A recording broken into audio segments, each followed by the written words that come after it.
region of making sure that this organogram was going to be pushed in, and they saw this as too much political influence in the whole process of negotiating for the organogram. And they ended up not having that meeting, but they had to reschedule for another meeting as well, of which that meeting also didn't take place, and they ended up having to go to the bargaining council. But during that time, while they were still busy negotiating through the bargaining council, I saw that the organogram was actually back on the agenda, and this was the 5th of August.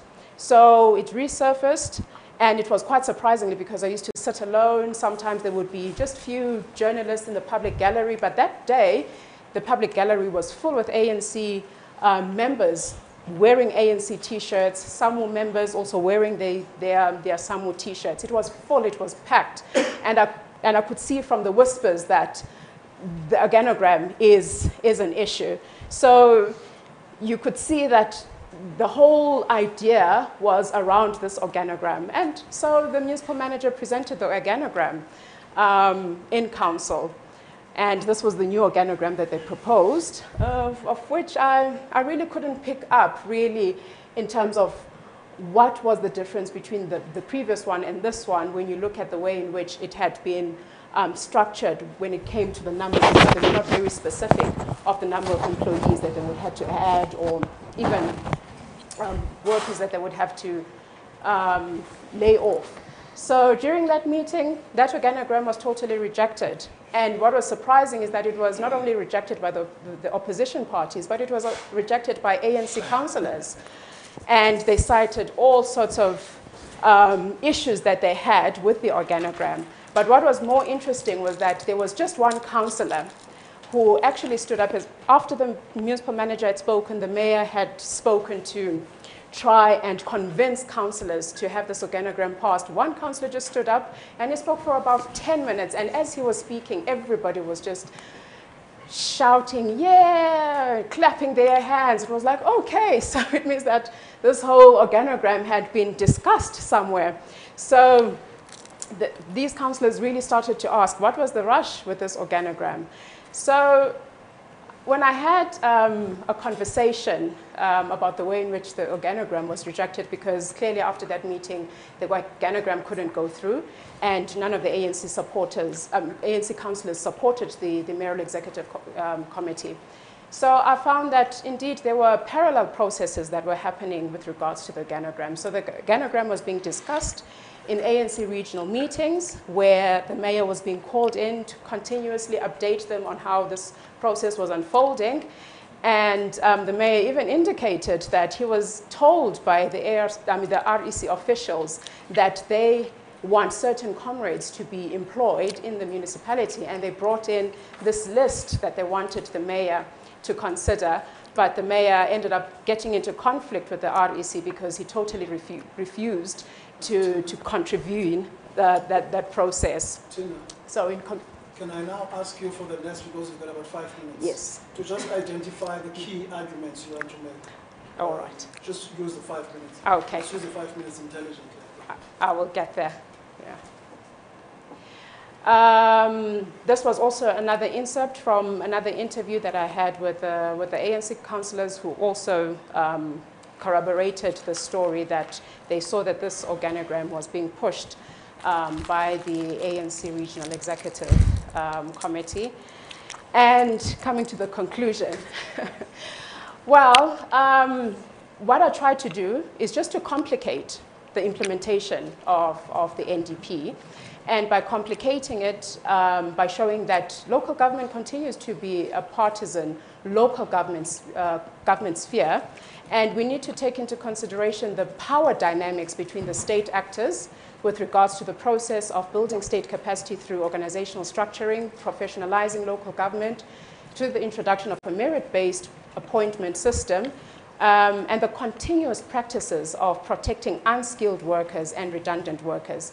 By the way, just to go back a little bit, the organogram was not finalized by the time when the local government elections came, but post the local government elections, when new councillors came in, the organogram was finalized with the compromise of absorbing all those workers without necessarily having to look at the the Treasury regulations, the competency framework.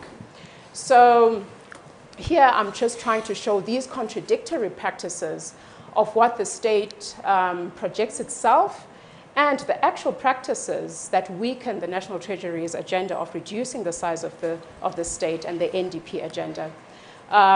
This case study manages to provide a much more needed detailed ethnographic insight into understanding the conflict and tensions of the homogeneous idea of what the state seeks to achieve on paper and the actual heterogeneous practices of state actors. And I'm saying heterogeneous practices of state actors because you find that when it comes to local government, there are different dynamics that happen in different municipalities. For example, the municipality that I was introduced to by Joel, that's an extreme case of a municipality. So you need to look at municipalities within their local context and their local political dynamics. Which one is that? I think he'll talk about it in his presentation. Yeah. And we also need to start looking at the way in which the unions are also co-opted into these politics of the ANC. And it means that irrespective of the competency regulations introduced by the National Treasury and the NDP, aimed at enforcing professionalization and bureaucratic change, these policies are constantly reshaped by the local political dynamics in the struggle for control over local government state, the local government state agenda and its resources. So the local government becomes a site of struggle, but at the same time, it becomes a site of resistance, just like how we saw with other ANC councillors preventing the organogram to go through because of their suspicions of what was happening in the ANC regions.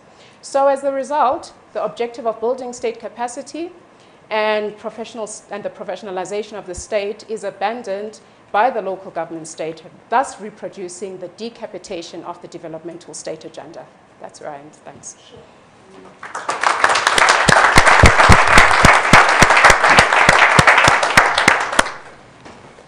Presentation. No.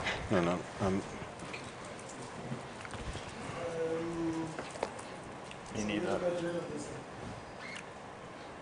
How do it? So I just close it. That's fine. Yeah. Deputy Minister? Cool. Doesn't have a presentation. No, I'm very PowerPoint averse. Ask me to set up a Linux network and I'll do it, but PowerPoint is beyond me.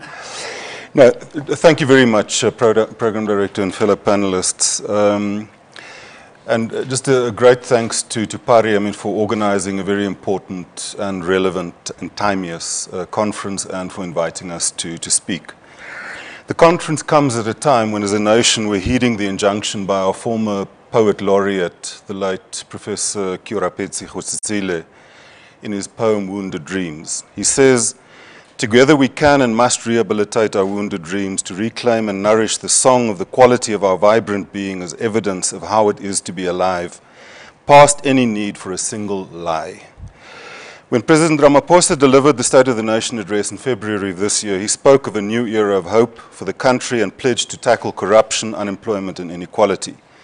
The President declared in no uncertain terms that, quote, "We're determined to build a society defined by decency and integrity that does not tolerate the plunder of public resources nor the theft by corporate criminals of the hard-earned savings of ordinary people," close quote. I've been asked to speak on whether the concept of capture, as has been understood in the South African context, is useful in depicting what has happened at local government level and whether it assists in devising solutions to local government challenges, be they about recruitment, procurement, and so on. The question is very relevant. However, it begs the question, how has capture been understood in the South African context, and specifically whether it can be differentiated from other forms of corruption and attempts to exert influence over state decision makers. Without negating the need for conceptual rigor, I want to avoid a scholastic approach of splitting definitions and arguing about how many non-angelic captors can balance on the pinhead of a building society. The question must be approached in relation to the role of a democratic developmental state in the building of a national democratic society, the society envisaged by our Constitution. Constitution envisages a united, non-racial, non-sexist, democratic and prosperous society in which the potential of each person is freed, a country that belongs to all who live in it, united in its diversity, in which the divisions of the past are healed. The revolutionary content of these words and the effort that their realization will require is often lost in the course of their ritualistic incantation. Uniting South Africa is necessary for the process of reducing poverty and inequality. Unity, in turn, depends on the eradication of poverty and the reduction of inequality. National Development Plan argues that long-term growth and investment requires a shared vision, trust and cooperation between business, labor and government. Presently, these levels of trust are very, very low. A citizen survey opinion poll earlier this year found that 32% of respondents had no trust in their mayor, 20% little, 22% some, and 20% a lot. Mirroring Cocteau's back to basics analysis of the state of our municipalities, 23% of respondents felt that their municipality was doing very badly. 28% bad, 33% well, and 7% very well. According to the most recent poll, trust in national institutions ranges from a low of 35% for traditional leaders, 40% for the police, 46% for the NPA, 52% for the IEC, 65% for the Constitutional Court, and surprisingly, in the light of the Omatoso trial, 58% for religious leaders. The NDP requires collaboration between all sectors of society and effective leadership by government. In a society with deep social and economic divisions, neither social nor economic transformation is possible without a capable and developmental state. But a plan is only as credible as its delivery mechanism is viable. A developmental state needs to be capable, but a capable state does not materialize by decree, nor can it be legislated into existence. It has to be built brick by brick, institution by institution, and sustained and rejuvenated over time. It requires leadership, sound policies, skilled managers and workers, clear lines of accountability, appropriate systems, and consistent and fair application of rules.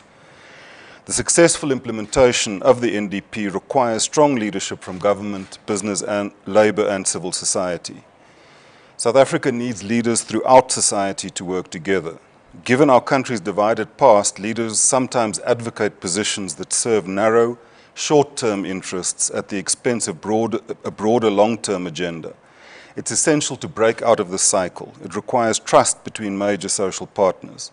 Government must be responsible for a large share of implementing the NDP. The state must set the ethical bar for society as a whole. This makes it even more important that government acts to address the high levels of corruption in its ranks. The legitimacy of the state is vital in finding what what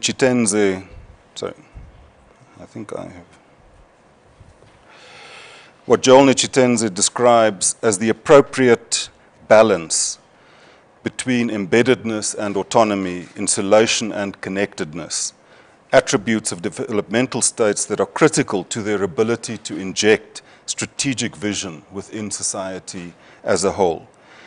It's in this context of our understanding of state capture and how to deal with it is important and urgent. I align myself with the analysis advanced by Joel Nchitenze in his lecture to the Chisimani Center for Activist Education in August of 2016, titled State Formation and State Capture. Nchitenze relies on Friedrich Engels' definition of a state. Engels argues that the state is a product of society at a particular stage of development when the emergence of insoluble contradictions arising from economic interests threaten to tear society apart, and a power, quote unquote, seemingly standing above society is required to keep this conflict, quote, within the bounds of order, close quote. This power is the state. This is not to be confused with the liberal notion of the state as an independent and impartial referee. The state will always express class dynamics prevalent in a society. Equally, it's not to be confused with a narrow economistic understanding of the state that reduces it to a mechanical instrument lying in wait to be picked up by whatever class predominates and wielded in a manner that implies a unidirectional and one-to-one correlation between the interests of a given class and each subsequent action by the state. On the contrary, Engels argues that whilst, quote, the economic situation is the basis, the various elements of the superstructure, political, juristic, philosophical theories, religious views, and their further development into systems of dogmas also exercise their influence upon the course of historical struggles and in many cases preponderate in determining their form, close quote. In fact, this relative autonomy of the state is a fundamental precondition to its ability to seemingly stand above society. One definition of state capture cited by Nichtetenze argues that with other forms of corruption there remains a, quote, plurality and competition of corruptors, close quote. While in a capture situation, state decision makers effectively become agents of the captors. The deleterious effect of this quote-unquote free market of corruptors is manifest not only in the looting of public resources, but the inability of the state to formulate and lead society in the implementation of coherent policies that transcend narrow short-term interests. However, it could be argued that what differentiates state capture from other forms of corruption, no matter how systemic, pervasive, and destructive, is that whilst other forms of influence peddling and corruption seek to influence decision-making processes, in a situation of state capture, the captors effectively become the decision-making process. George Monbiot argues in his book, Captive State, The Corporate Takeover of Britain, that, quote, corporations, the contraptions that we invented to serve us, are overthrowing us. They're seizing powers previously invested in government and using them to suit their own ends. Captive State tells the story of this coup d'etat, close quote. While this seriously limits the ability of any state to seemingly stand above society and to keep societal conflicts within the bounds of order, it fundamentally and fatally undermines the ability of a developmental state to lead a social compact based on trust and legitimacy. Before turning to local government, we must deal with the argument that for the state to be regarded as captured, it must be captured in totality, executive, legislature, and judicial arms. Nichtetenze agrees that the capture of critical pillars of the state is necessary for captors to act in a monopolistic or oligopolistic way. However, he argues that, quote, this does not necessarily mean that they should exercise control over each and every arm of the state. State capture can exist at a micro level, as in the case of the allegations of our trade unions and departments of education, or in various institutions at provincial and local levels, close quote. This is important because our system of local government consists of a complex institutional system of 257 municipalities. It would be churlish to suggest that the system as a whole, or even the majority of it, is captured.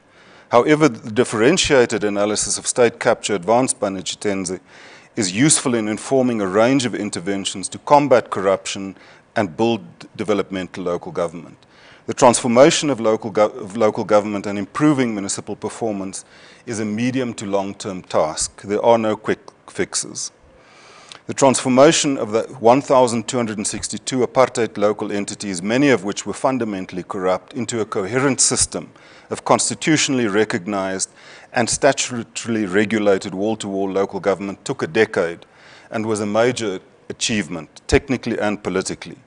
The Back to Basics analysis conducted by COGTA in 2014 of the state of our 257 municipalities shows that 1/3 are functioning well, 1/3 are getting many of the basics right, but face serious challenges, and 1/3 of our municipalities are just simply dysfunctional or distressed. Many of the causes of this dysfunctionality and distress are historic, structural, and systemic, and are not unrelated to challenges inflicted by other spheres of government and malfunctioning of our intergovernmental relations system.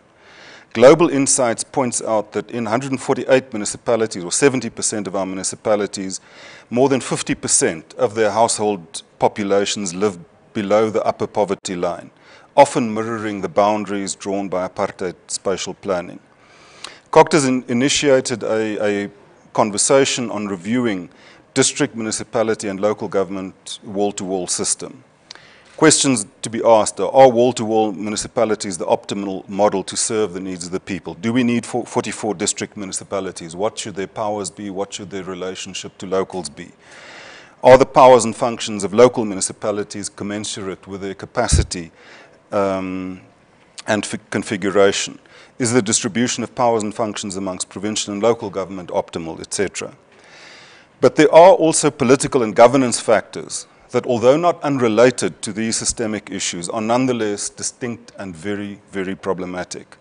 The fact that in 2016, 77.8% of new councillors were elected, while only 27.2% were returned. And that 70% turnover rate has characterized the past 3 municipal elections. The high turnover rate of senior management after elections also contributes to instability, impacting negatively on service delivery. In June of 2016, about a year after the last local government elections, there was a vacancy rate of 39% for senior managers. Since the advent of the Constitution, provinces have collectively invoked Section 139 of the Constitution 116 times from 1998 to date, averaging 6 interventions a year. Over the past 5 years, from 2013, 8 provinces collectively invoked 58 interventions. Since 2012, 52 councillors have been killed. Since 2012, 52 councillors have been killed. Very often, that lethal violence can be related to very, very bloody and intense conflicts over a contestation of access to state resources at a local government level. As at the end of September 2018, 198 protests were recorded. The total for 2017 was 173. In response to these challenges, government adopted the Back to Basics program based on 5 pillars: putting people first, ensuring the delivery of basic services, practicing good governance, ensuring sound financial management, and building capable institutions. During the 2017-18 financial year, 423 appointments were concluded with competent and suitably qualified senior managers. In 95 cases, national government had to intervene and to enforce compliance with the Municipal Systems Act and its regulations where appointments contravened these provisions.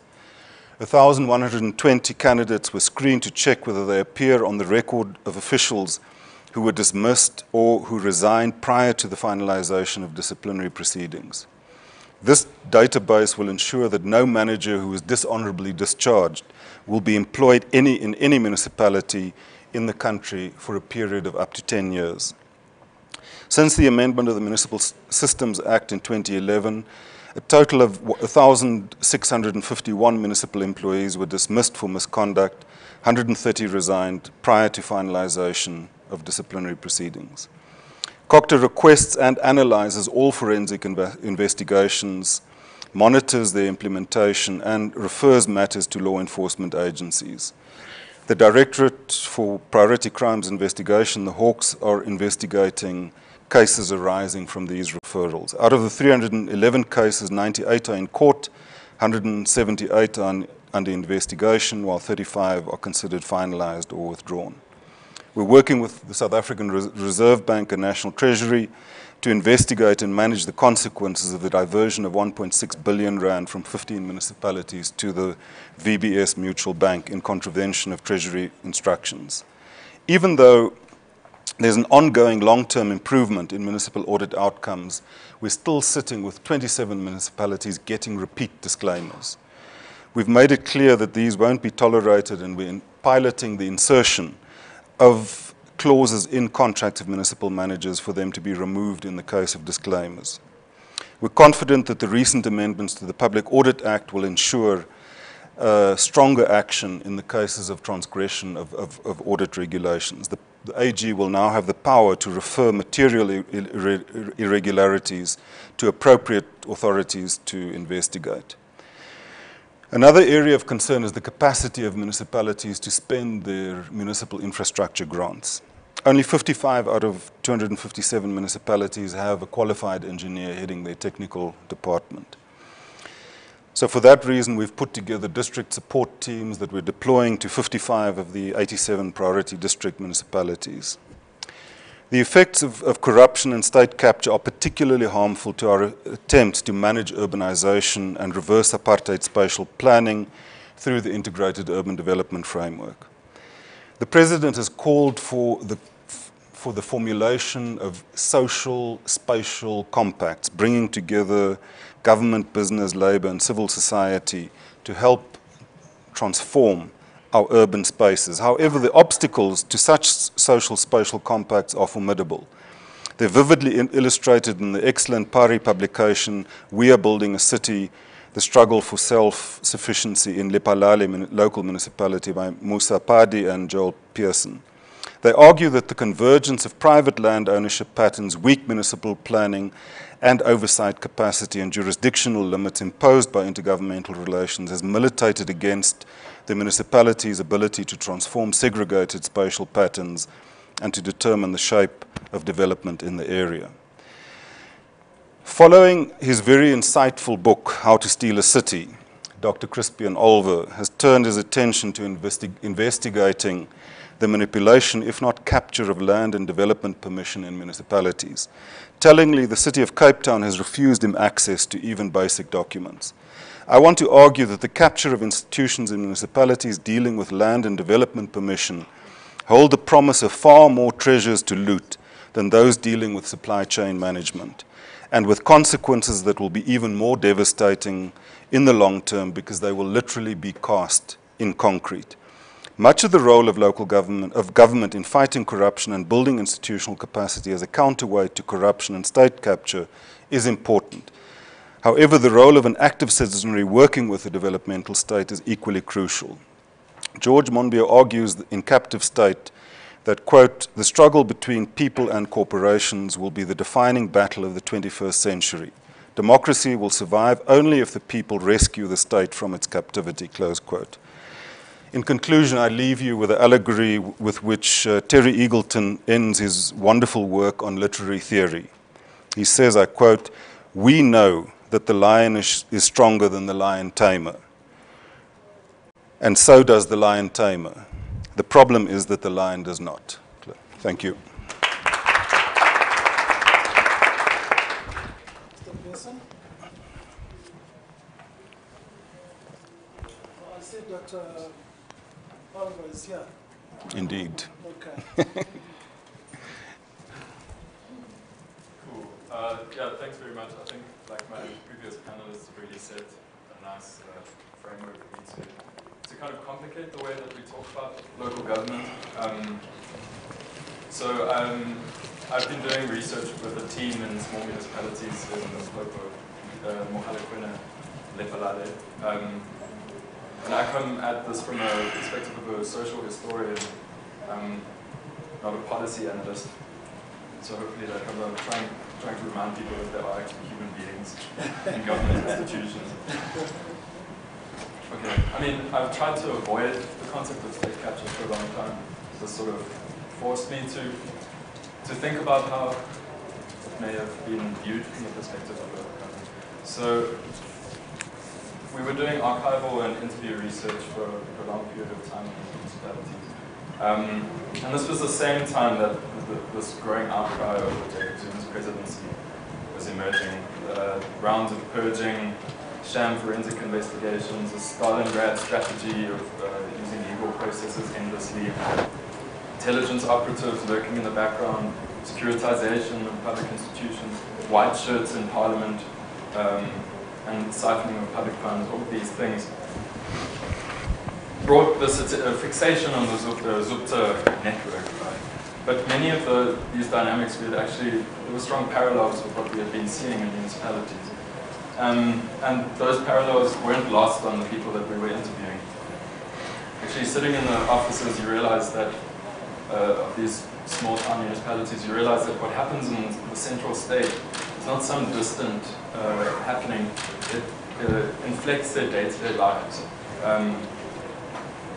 And I think what I'm trying to argue here is that local government shouldn't be seen as disconnected or isolated from these broader dynamics, but it's part of the same ecosystem. So I want to argue two main points. The first is that local government is a site of interconnection of all of these broader forces, right?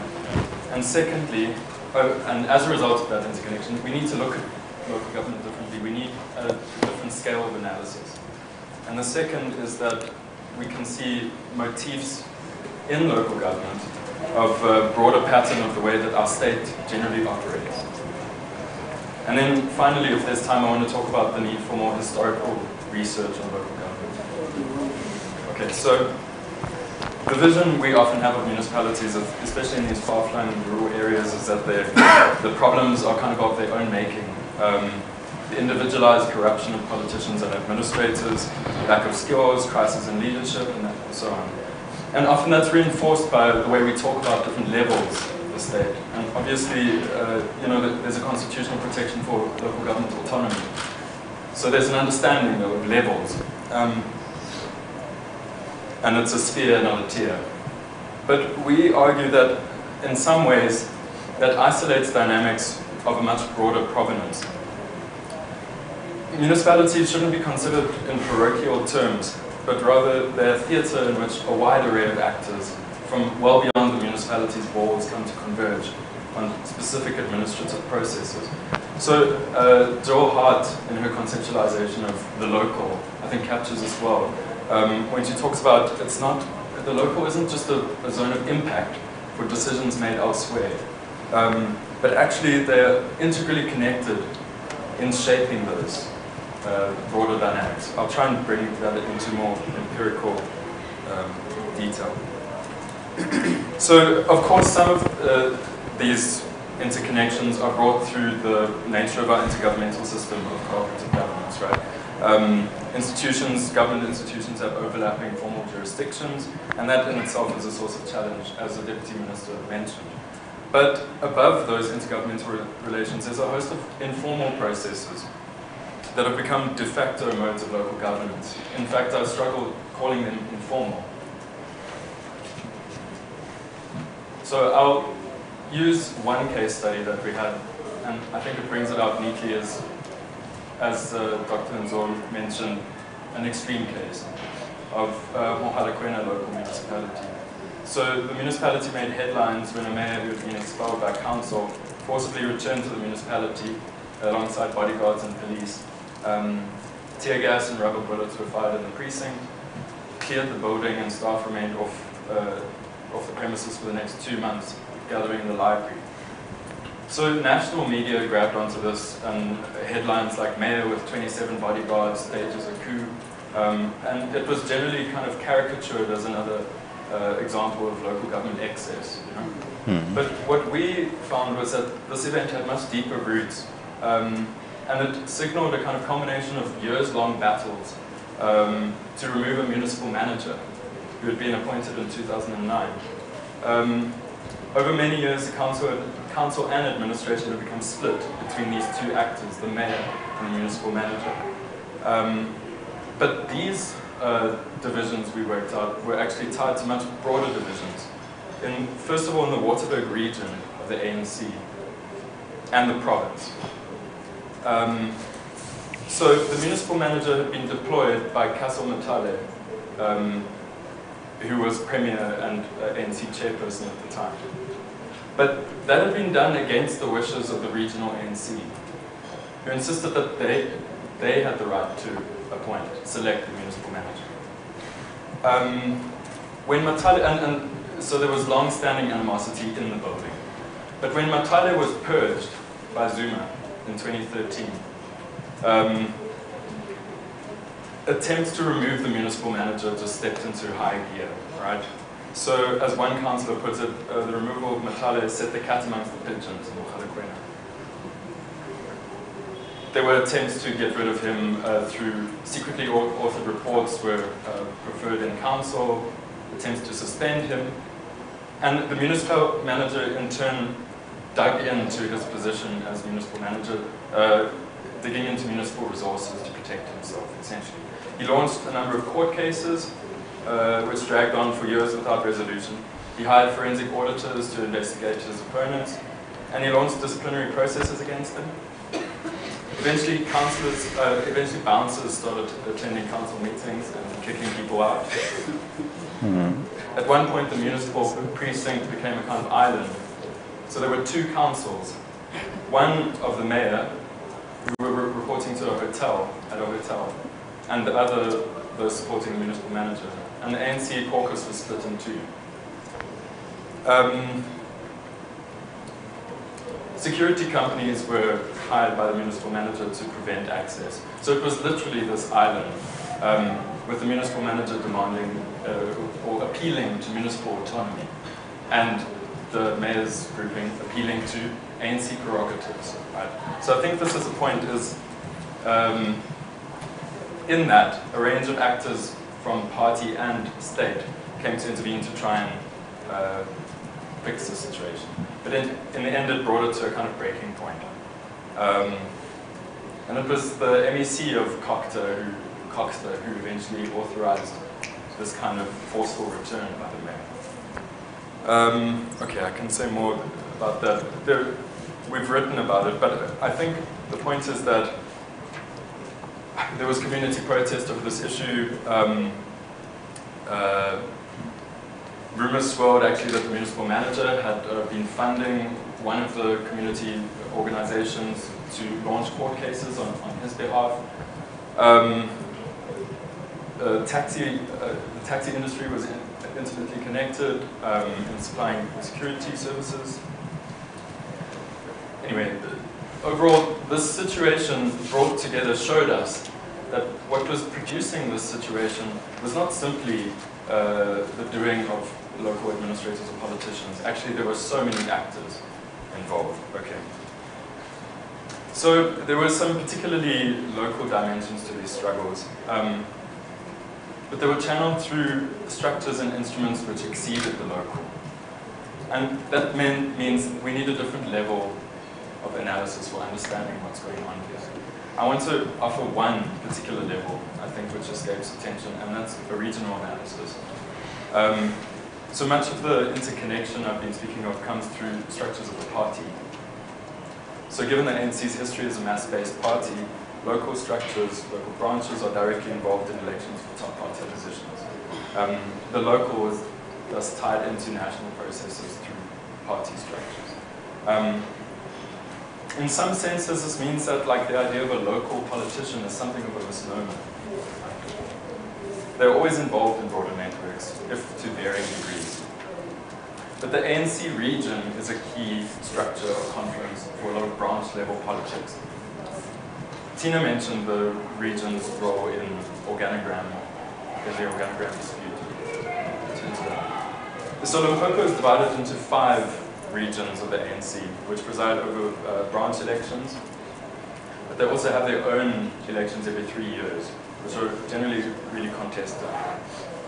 The region is directly involved in the selection of councillors and mayoral candidates by its formal mandate, but it's become clear that in many parts of the country, it's the region also that determines the overall recruitment practices in the local municipalities. It differs to extent. In some places, even the lowest grade positions are determined by regional executive committees. So you'll often hear that functionaries in a municipality talk about officials as being remote controlled by the region.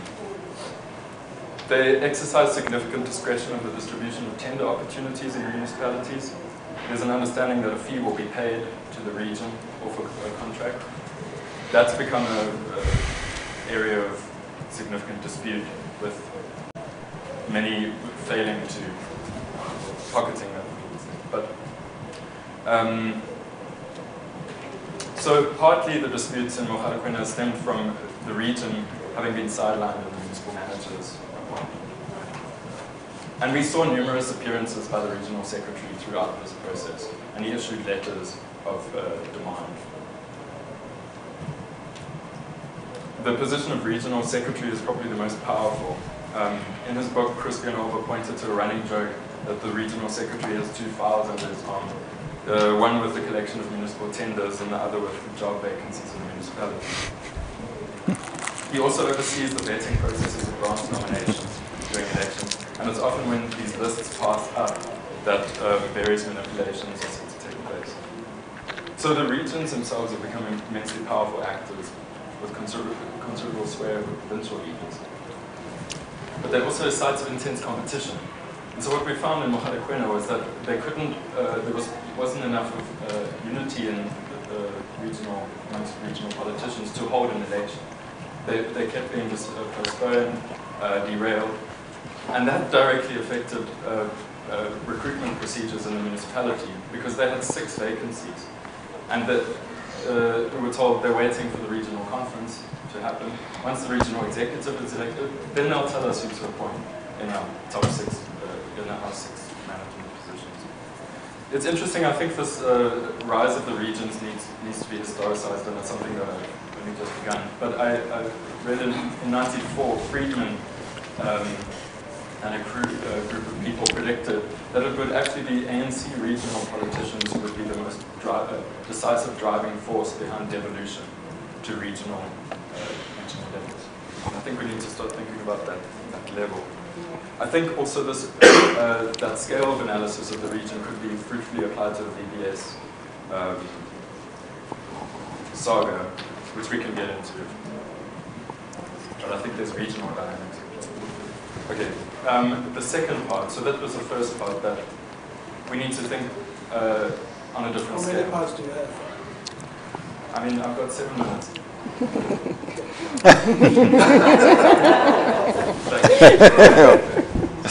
Okay, local government, I think, can offer us clues about the way that the state operates more broadly. And I want to focus in on one particular area, and that's lawfare, right? So sometimes we talk about local government almost as a site of lawlessness. We use terms like personal fiefdoms. But actually what we realized is that the law is central to most strategies, of most political strategies. I think it's a crucial aspect, and I've heard a lot about, there's a metaphor that keeps coming up in discussions of grafting onto the constitutional state. We view the law as a kind of structure which is manipulated, grafted. But I think it's much more fruitful to think of it as a field, right? Because it's a field of action which both constrains and offers opportunities. We saw that it was through the law that these political strategies were undertaken. Actions are largely refracted through the law. Tina's example of the organogram captures this so neatly. In a sense, why the presentation of this legal document becomes the source of such acrimony and context. It seems to suggest that there's a framework of legality that must be upheld. It's in that document. It's in the need to present an organogram in the first place. If this was just a fiefdom, we wouldn't have, because look, the organogram also offers opportunities for all of the range of actors to now intervene and contest that. And I think that's what I'm trying to get at with the idea of the law as a field, and policy as a field. It wasn't just an edict issued by the RAC, as they would like to have it. Okay, so I think the legal fraternity appeared pretty, Professor Gatongo mentioned this morning, they often evade focus, right? But throughout, what we were finding is that there was attempts to sway administrative processes in political actors' own favor, using legal avenues, and documents became especially central in this. So, kind of collecting, what emerged was a kind of battle of documents between these two competing factions. Both spoke in the language of good governance, of the fight against corruption. And in obtaining legitimacy for your documents, there's a kind of hierarchy of legitimacy that emerged, with forensic auditors being on top. And we witnessed forensic investigations being undertaken by a once highly respected auditing firm, using incredibly dubious methodologies, only interviewing a narrow group of people from one faction, studying only a narrow seam of documents. That report became weaponized and justified the removal of a host of officials. It also came before High Court judges who didn't bother to question the provenance of this investigation. In the course of Mogalakwena battles, there were 9 separate court challenges launched in a 5-year period. Dragged on with postponement after postponement. And effectively, they put in abeyance the resolution of really crucial issues. It also provided channels for patronage to local attorneys. Vast sums of money went to local attorneys involved in these disciplinary hearings. But I think in this bout of lawfare we can witness something, a kind of key motif of the post-apartheid state. And it's how political strategies intersect with the law to produce certain predictable consequences. Right? Political imperatives frequently run up against administrative frameworks. This is good in part. So the law constrains the excesses of political strategies. But it can also result in the deferment of crucial issues, which fester with escalating legal expenses and undermine the integrity of government institutions. In the context of splintering party unity, these processes have especially damaging consequences. So we argued that the result of physical force in Mogalakwena can, in some senses, be attributed to the legal deadlock that prevailed. When the head of the municipality when there's a question mark hanging over his appointment, and you can't talk about it because it's sub judice, how do you expect an institution to function? I'm wary of supporting these narratives of judicial overreach, and it's often used opportunistically, but I think courts have come to play an uncomfortably intimate role in issues that are rightly internal party political issues. Just in closing, very quickly. So Professor von Holt yesterday was talking about putting the concept of state capture to analytical use, understanding it not as just a set of designs by a narrow group of criminals, but as a common set of practices, and practices in response to a common set of problems or circumstances.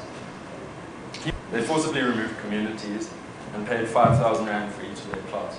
2 weeks ago, they were forced to pay 55 million in compensation. But that was 91. It's also been followed by processes of co-optation of traditional leadership structures, which have become increasingly authoritarian, and in some ways have become the arms of corporate dispossession. It set in motion waves of protest.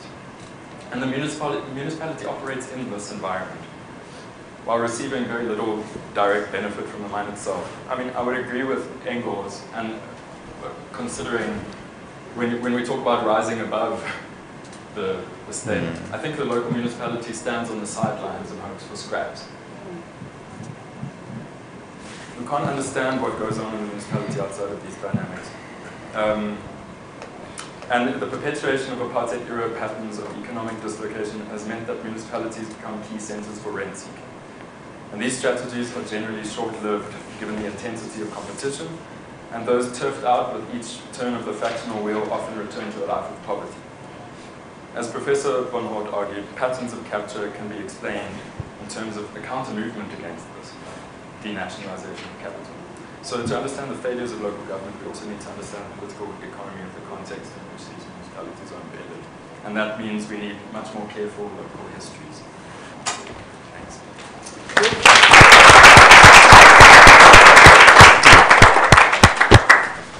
Thank you very much. All right, colleagues, I've abandoned the exercise. I was trying to sort of structure it into disciplined chunks, talking points. But the issues are so diverse that I've just decided to abandon the exercise. So we simply don't have enough time to engage with all the issues. And I'm really hoping, Joel, that this is the beginning of, more focused attention on the sector. It's a sector that we don't pay sufficient attention to. So hopefully we'll get something soon, more than visits understanding the workings of the local government system. So shall I propose, because I'm told we have, well, a few minutes really. Shall I propose that those of you who have questions of clarifications for Tina, for Joel, for the Deputy Minister, raise those, and then let's use about 10 minutes to do that. And then maybe in the remaining, hopefully we can steal another 20 minutes. We can then go into a much more structured discussion. I want to see what things come up in the questions that you pose. Let's start with Tim. And I see hands for Tim. All the hands for Tim. Nobody likes Tim. Okay, so Hello. I'm from Nigeria, I'm not from South Africa. So just to try and get a sense of what we're trying to describe. I'm particularly interested in the aspect of municipal autonomy, local government autonomy. And I wonder how autonomy are they really? How are they funded? Who appoints the municipal managers? And is there a variation in what you found with this organogram between, say, urban and rural municipalities? Would you expect them to behave differently, or would you think it would be the same if you were doing it in a rural and urban municipality? Any more questions for Tina? No. Ash. I do. Okay. On the issue of organogram itself, I'm curious about the attitude. Since the last speaker had spoken about the contestations between legality and a factor of opportunism itself. To say in a small municipality or in a municipality in general, there is this question of contestations in the form of factionalism. So you find out that the municipal manager wants people to toe the line according to the framework that you've described, the National Treasury Competency Regulation. Let's say in the appointment of councillors that work in their mayoral committee. And then there's another populist who's vying for power within that setup, who sort of gives false impressions to all these other backers to say, if you back me up, here are the rewards once I assume the throne. So now, is there any willingness really, considering the way our poor communities are structured against the background of the shack fires, among others, informal settlements, that are always and constantly, each and every year, on a periodic basis, affecting the poor in terms of service delivery, while the well-placed are plundering. So specifically, what's the question? That is the context. Here's the question. So, okay, moving forward, shall we not do preambles? Sorry. Pose questions. Here is the question. Here is the question, because I really wanted to paint that picture. Just do the question. You can't have the question without that context. So, according to your findings, Doctor, is there any hope in the future that we might rescue or finally get the things right, or put mechanisms in place that all these factionalist politics will bow to and finally get local government in the right? Okay, here's my quick question, Tina, and it has absolutely no preamble. you mentioned MISA, but I didn't hear. Are you critical about this wrong? Since MISA. MISA, oh, yes. MIS. But you didn't tell us if you're critical or happy with the role it's playing. Is that a straightforward enough question for you? Yes. Okay. All right. Do you want to respond to that? Yeah. All right. Let me start with your question. MISA. In the province where I was conducting my study, I couldn't see MISA anywhere.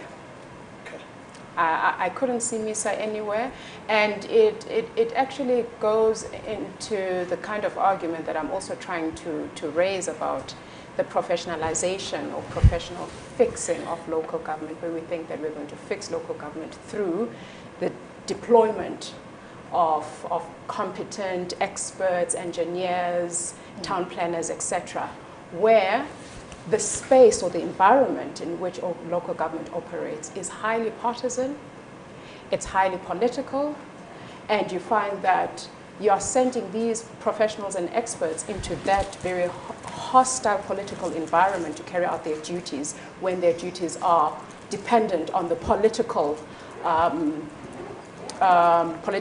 political will, but political cooperation of the different councillors that are heading the different portfolios. So MISA's role, I couldn't see it anywhere. And I can see now that the minister is moving towards a similar type of program of actually making sure that there is much more capacity being driven into the municipalities. But I don't know whether we will get it right. According to me, we still need to deal with the politics of local government. Because in this room there are people who can fix that. Yeah. Okay. And then to get back to your question, you're talking about future prospects. I will link that question to this argument of the politics of local government, the political spoils of local government.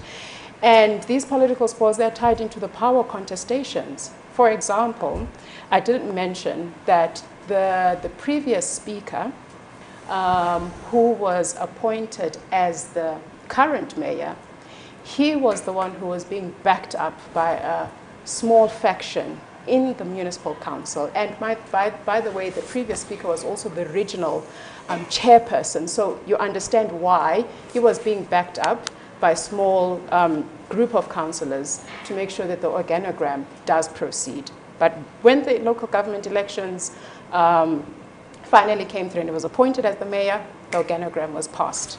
And a lot of deployments did also follow, which was against what the previous mayor wanted.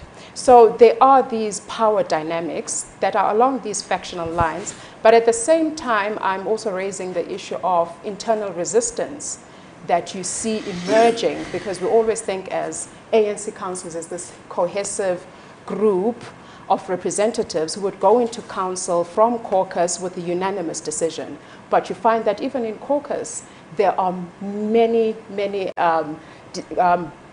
differences, and there's a lot of dissent that is now projected in council. I mean, we wouldn't be expecting to see that in parliament. The ANC would go in parliament as a unanimous, cohesive group of representatives, except for, of course, the voting of whether we should remove the president or not. We saw a little different dynamic. But yes, so those are the contestations that are there internally, and they are driven by many factors behind it. So future prospects, I think we should look at the politics of local government. Let us not expect that local government is going to be fixed by professionals. They will come and they will go, and we will still continue to be faced with the same problem that we were faced with in the early 2000s with the Project Consolidate, not making much of a huge impact that we wanted to see moving forward. And back to the first question in terms of the autonomy of local government. Local government is autonomous in the sense that it is governed by different sets of legislation. I just talked to a couple of them, Municipal Structures Act, Systems Act, and the MFMA. They don't share the same Public Finance Management Act that is used by provincial and national government. And in terms of its revenue, in fact, funding, to be more precise, they get an equitable share from national government according to the size of the municipality, of course. And when it comes to revenue raising, they do have the autonomy of collecting local taxes through the services that they provide for communities. But again, those services, there is what we call the de-racialization of local government. So you find that there's a cross-subsidy in terms of plowing back into the projects that are being invested into the development of the infrastructure in local government. So you have this the system where local government does have a relative autonomy, although still depending on the national treasury for its equitable share. And when it comes to the appointment of senior managers, it's a two-way process. There's the legalistic process where it's stipulated how senior managers ought to be appointed using HR processes, advertising, recruitment, etc. But when it comes to the practices in the appointment of senior managers, those are called Section 57 and 56, meaning the municipal manager and the managers responsible for the different directorates who report to the senior managers. They are considerably deployed by the ANC regional party structure. Again, let's try and look at this deployment within the African context, where most post-liberation parties, when they came into power, for example, the case of Ghana, the case of Tanzania, where there were political appointments done under the ideology of trying to Africanize the bureaucracy and making sure that the administrators or the managers appointed, they would be responsive to that agenda of transforming the state. So you also need to look at deployment, political appointments from that sense. But in terms of whether these appointments are made in such a way that that agenda would really transpire, it's questionable, very questionable, because now we have to look at the issues of patronage, the issues of I don't want to use the word state capture, but the way in which regional executive party members will be able to derive personal benefits through their deployees. So yeah, it's very questionable. From an urban and rural setting, to be quite honest, I don't know if whether the setting would I mean, this case study would be applicable in a rural setting, because the town was a highly urbanized setting. In a rural setting, there are other structures that you need to consider, for example, like traditional authorities who govern certain areas. If a municipality, one thing that I know is that I've never seen any traditional authority previously, before I did my research, coming into council, because they are invited into council, though they're not participating members, but they are invited into council so that they can be able to influence decisions. I never used to see traditional authorities participating. And I think in instances where an institution is being reorganized, you should have such organized state actors in participating, even civil society as well, participating in their forums through ward committees, etc. So I didn't really pick it up very much. I saw this as a process that was being controlled centrally by the municipality. Okay. Yeah. Questions for the Deputy Minister? Show of hand. Lily? Okay. Start with you. In fact, I want to ask that very question that Tina just ended with about traditional authorities. One of the things that came out in a panel we had on traditional authorities yesterday, and I think in Joel's presentation as well, is that it becomes very clear that traditional authorities have carved out a space for themselves in which the state, in many ways, has been retreating. A space in which, it has not been sufficiently defined in legislation. And so in practice, there's a sphere that has been carved out gradually by traditional authorities for themselves in the governance of rural, particularly rural areas. And I'd like to hear your reflection on that space and the way in which traditional authorities interface with municipalities, the way in which they've become in many places a law unto themselves, where there's been a banding together of elites from the ruling party and traditional authorities in the evacuation of ordinary people from the conversations about how they're governed. I'd like to hear your reflection on what do you think is going on there, and how do we fix this? Okay, next, yes, sorry. Both the speakers before and after you raised the question of the centrality of local ANC politics and the instrumentalization of the everyday business of local government in the service of those local struggles and their purposes. you outlined... You guys can hear that. You outlined a professionalization agenda. How does that professionalization agenda navigate these, what you know, are regional political dynamics that are centrally part of the rules of part of? I mean, how do you navigate? Okay, my question, sorry, I want to add a question. I'm quite fascinated by Joel's introduction of the role and place of the REC, you know, as an explanatory, force to explain the politics of the local municipality. How do you see that role of the REC and in your various capacities,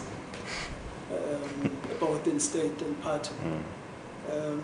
Because I too struggle, with those places, and I've never really thought of it as as an area of focus to explain really what the decadence mostly of what is happening in the municipalities, and the REC as a driver of these things, almost a puppet master of what happens in the local municipality. So I would be fascinated to hear how you see that role of the REC and how one deals with it. For you, Chair. And Oliver can also add to the answers. Yes. You said we're going to still engage the speaker. No, we're still here now. Yes. Yeah. Okay, but maybe for the minister. The last time I saw you was in Cartagena in Colombia. I still have a picture with you. But anyway, let's you can take it. Good heavens, that's good. I never mind very tricky stuff. Yeah. But anyway, from your presentation, obviously you had a goal or objective. What is it that you wanted us as a participant to really take from your presentation? That's really what I'm curious about. Thank you. Okay. Good. Thanks. I think maybe to start with Don't say anything about Cartagena.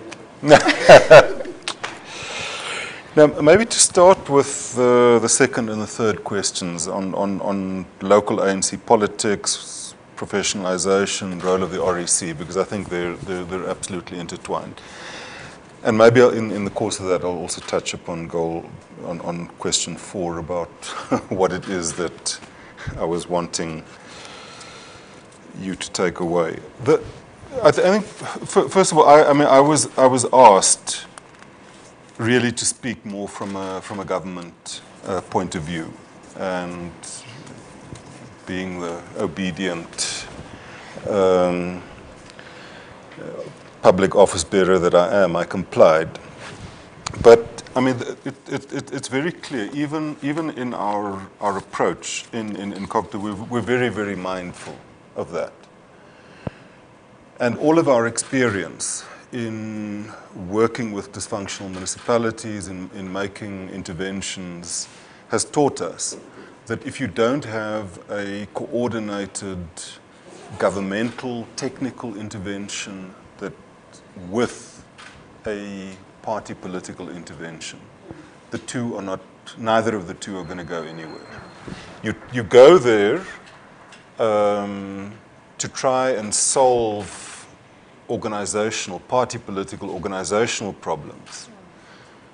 You're not going to succeed because part of those problems are in fact rooted within the institution and the contestation over resources. And there's a reciprocal relationship between those contestations. They feed off each other. In order to successfully contest a position in the party, you need to contest for resources in the state to finance your internal campaign.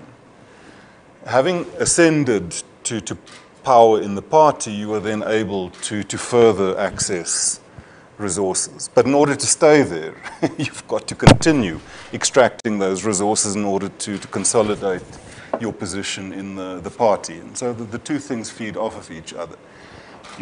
And hence, you intervene in the party without intervening in government. You're only addressing part of the problem. Conversely, you come there with a team of engineers and town planners and accountants, and you think that you're going to solve the problem. I mean, you're in for a real big surprise. Because again, that only addresses one aspect. All of the areas where we intervened successfully, be it Mogalakwena, be it Oudtshoorn, be it Nelson Mandela Bay, etc., there were very concerted attempts to synchronize those interventions. And I think Dr. Olver describes that in quite great detail in his book.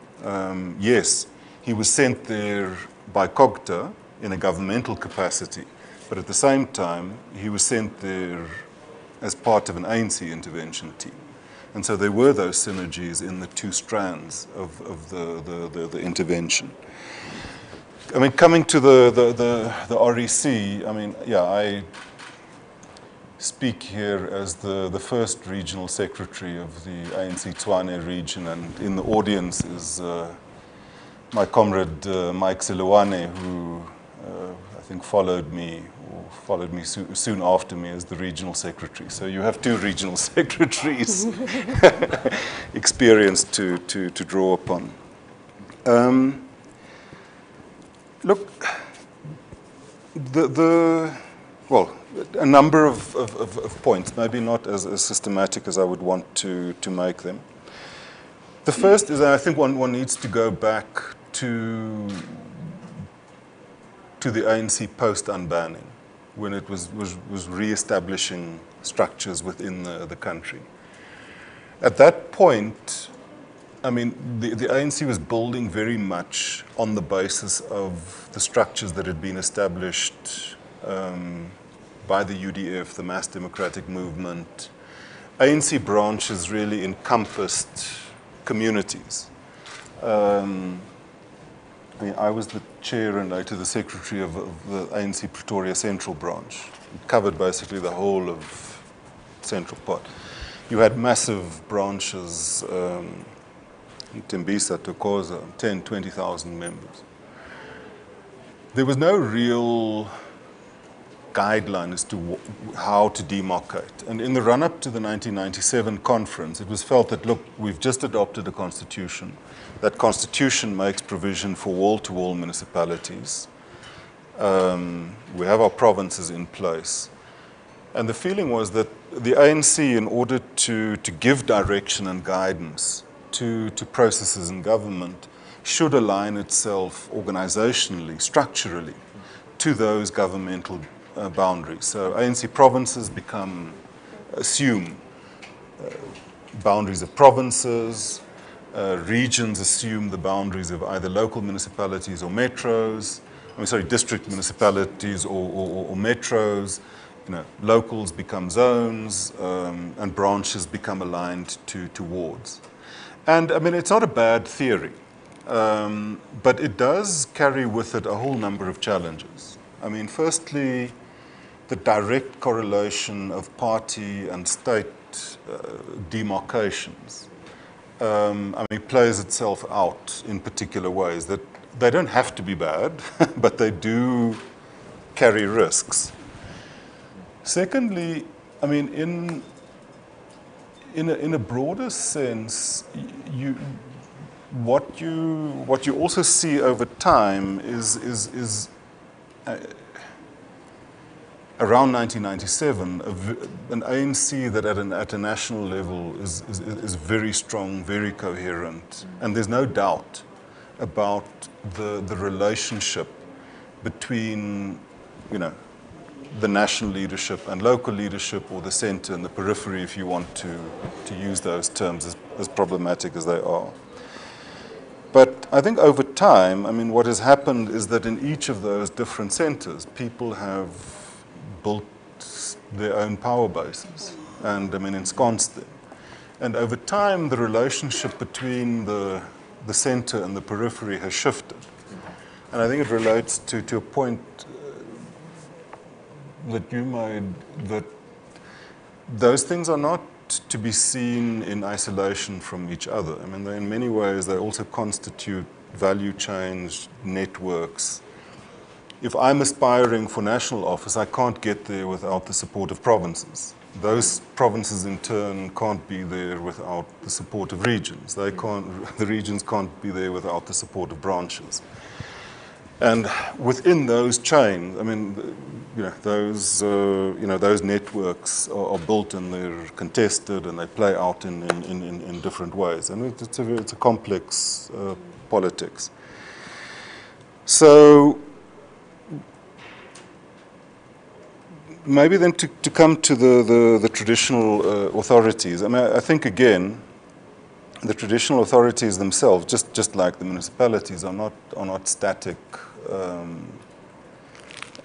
They're not static, uncontested, undynamic entities. There's a tremendous contestation, both within the traditional authorities. I mean, my colleague, Deputy Minister Bapela and Minister Mkhize, I mean, are constantly engaging all of the litigation around contestation for kingships, traditional leaderships, and I mean at the root of many of those things, they're also tied to a contestation for access to resources, be they mining, be they various forms of development permission, and so on. The other area of contestation there, of course, would be between the traditional authorities and the councils. And I mean, look, I think it's not a simplistic thing to say that the one is always right and the other one is always wrong. There are municipalities that, quite frankly, really ride roughshod over traditional authorities and traditional leadership, where at the very least there should be a greater degree of inclusion, of consultation. On the other hand, traditional authorities very often proceed to do things that, properly speaking, should fall within the ambit of the councils, giving permission for development, be it housing, be it commercial, etc., and the municipality then, in a sense, having to play catch up. What is also happening increasingly is the very rapid rate of urbanization. And that urbanization is not just a movement from rural areas to metropolitan areas. I mean, it's a movement to secondary cities, but also the densification of those rural areas and traditional authorities themselves. So, you take an area like Bushbuck Ridge and Mohale City. It's a no-brainer. Bushbuck Ridge is rural, Mohale City is urban. But Bushbuck Ridge has a higher population and a higher population density than Mohale City. What you also see in many cases is people either from urban metropolitan areas acquiring land and building huge houses in traditional authority areas. And even in certain provinces, you have many civil servants acquiring land and building their houses and not paying municipal rates. So the whole question around the sustainability of local government, payment for services, provision of services also becomes an issue. So, I mean, all in all, to say that it's a bit of a Pollyanna-ish note to say that, look, the ideal obviously is that you try to structure harmonious relations between traditional authorities and municipal councils. And it's not a completely impossible thing. There are cases where there is very good collaboration. But as in any situation where there's a contestation over resources, forging those good relations become difficult. I think maybe just the goal. What did I want to say? I think the core issue is that for us as a country to advance, we've got to build a social compact that brings together government, labor, business, and civil society. We've got to engage in some really, really difficult decisions. Take real difficult decisions, make difficult trade-offs, and adopt and implement an agenda that is going to take us beyond our immediate interests and that can forge common, broader, long-term interests. But for that to happen, you need a state that is credible, that has legitimacy, and that can win the trust of those social partners to forge and to implement that compact. And that applies at all levels, but I think especially at local government level. And the note on which I ended was the question of how we manage urbanization and how we transform the spatial legacy of apartheid, which has ended up being one of the most difficult issues to deal with. That we can't do without that social spatial compact and the need for trust and credibility of the state of developmental local government. Thanks. Okay, colleagues, we still have Mr. Pearson. Questions? Show of hand. Nobody has questions for you. Next phase. It doesn't look like you have a next phase. Perhaps, Joel, you could also respond to the, well, because perhaps I'm asking the wrong person. You have relative autonomy. You guys deploy the term. You have relative autonomy. When you look at the role of the party, both of you suggest that it's largely a very destructive role, all right? If you were to sit outside, as you do, with renewal and innovation in mind, how would you approach it? Where would you start? It's a difficult question. I mean, I don't want to say that I think part of my whole point was that destruction doesn't simply come from the party.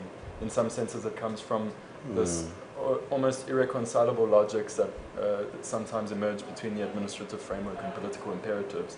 And I think Mogalakwena shows us really the grinding of those two forces and leading to a deadlock, and violence being the result.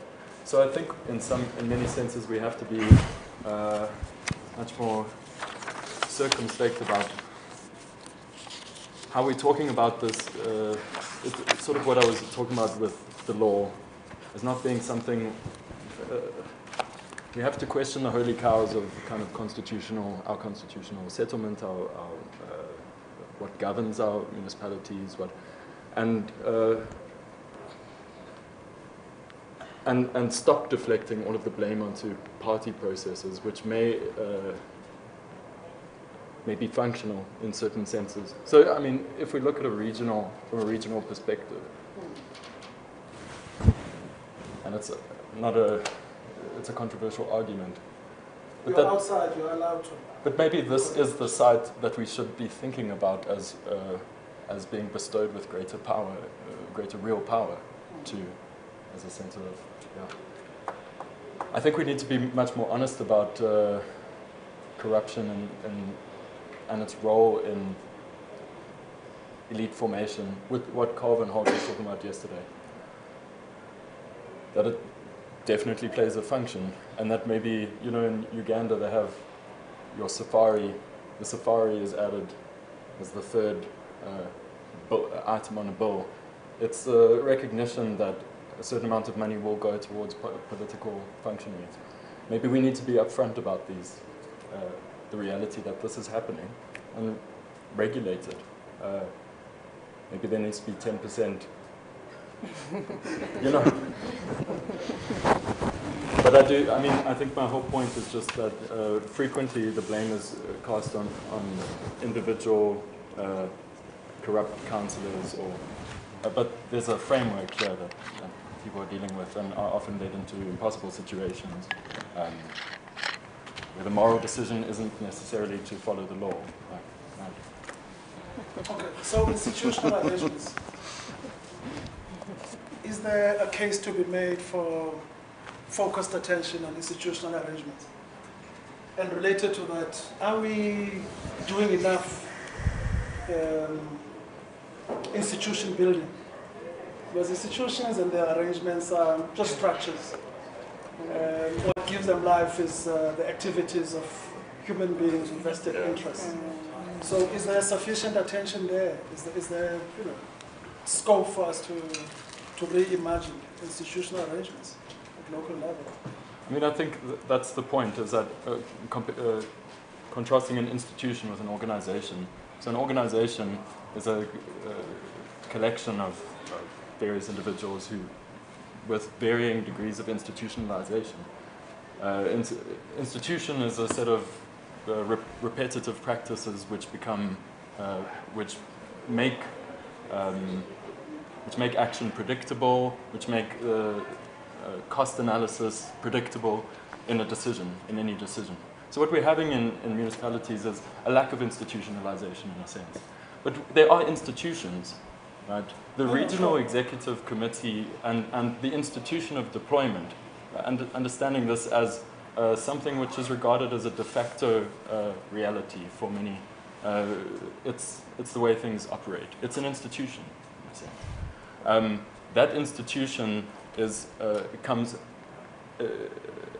runs into conflict with the forms, our imaginings of how organizations should operate. We're saying that it should be a purely meritocratic process, that you see, so you have a conflict here which is irreconcilable. And so it's about how do we shift organizations to accept these institutions. Unfortunately, many of these institutions are also unpalatable. So obviously it's not a wholesale endorsement of everything that the regional executive is doing. Okay. Any other questions? Can you please? Thank you very much, ladies and gentlemen.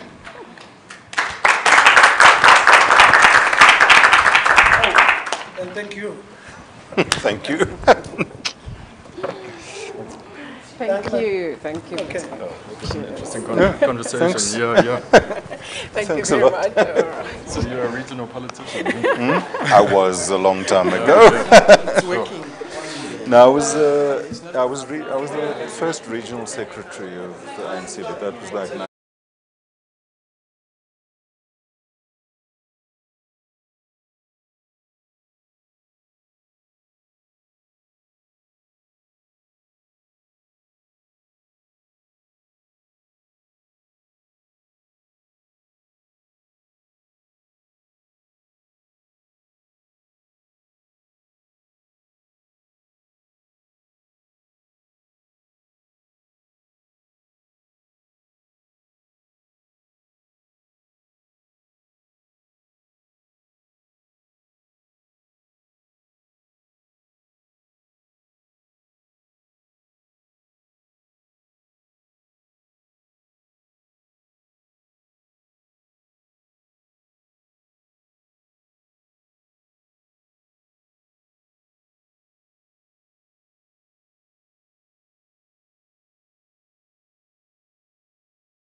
Okay.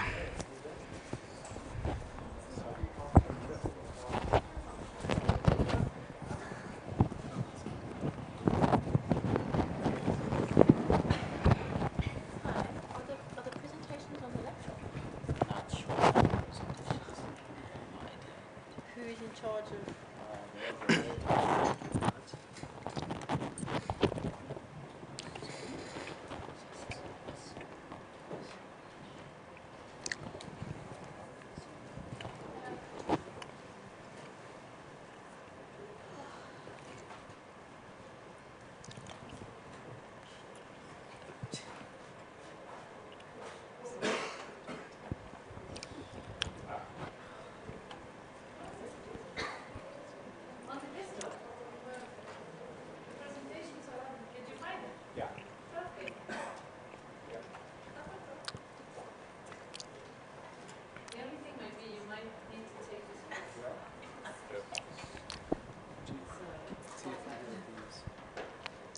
I found my presentation. I'm not sure.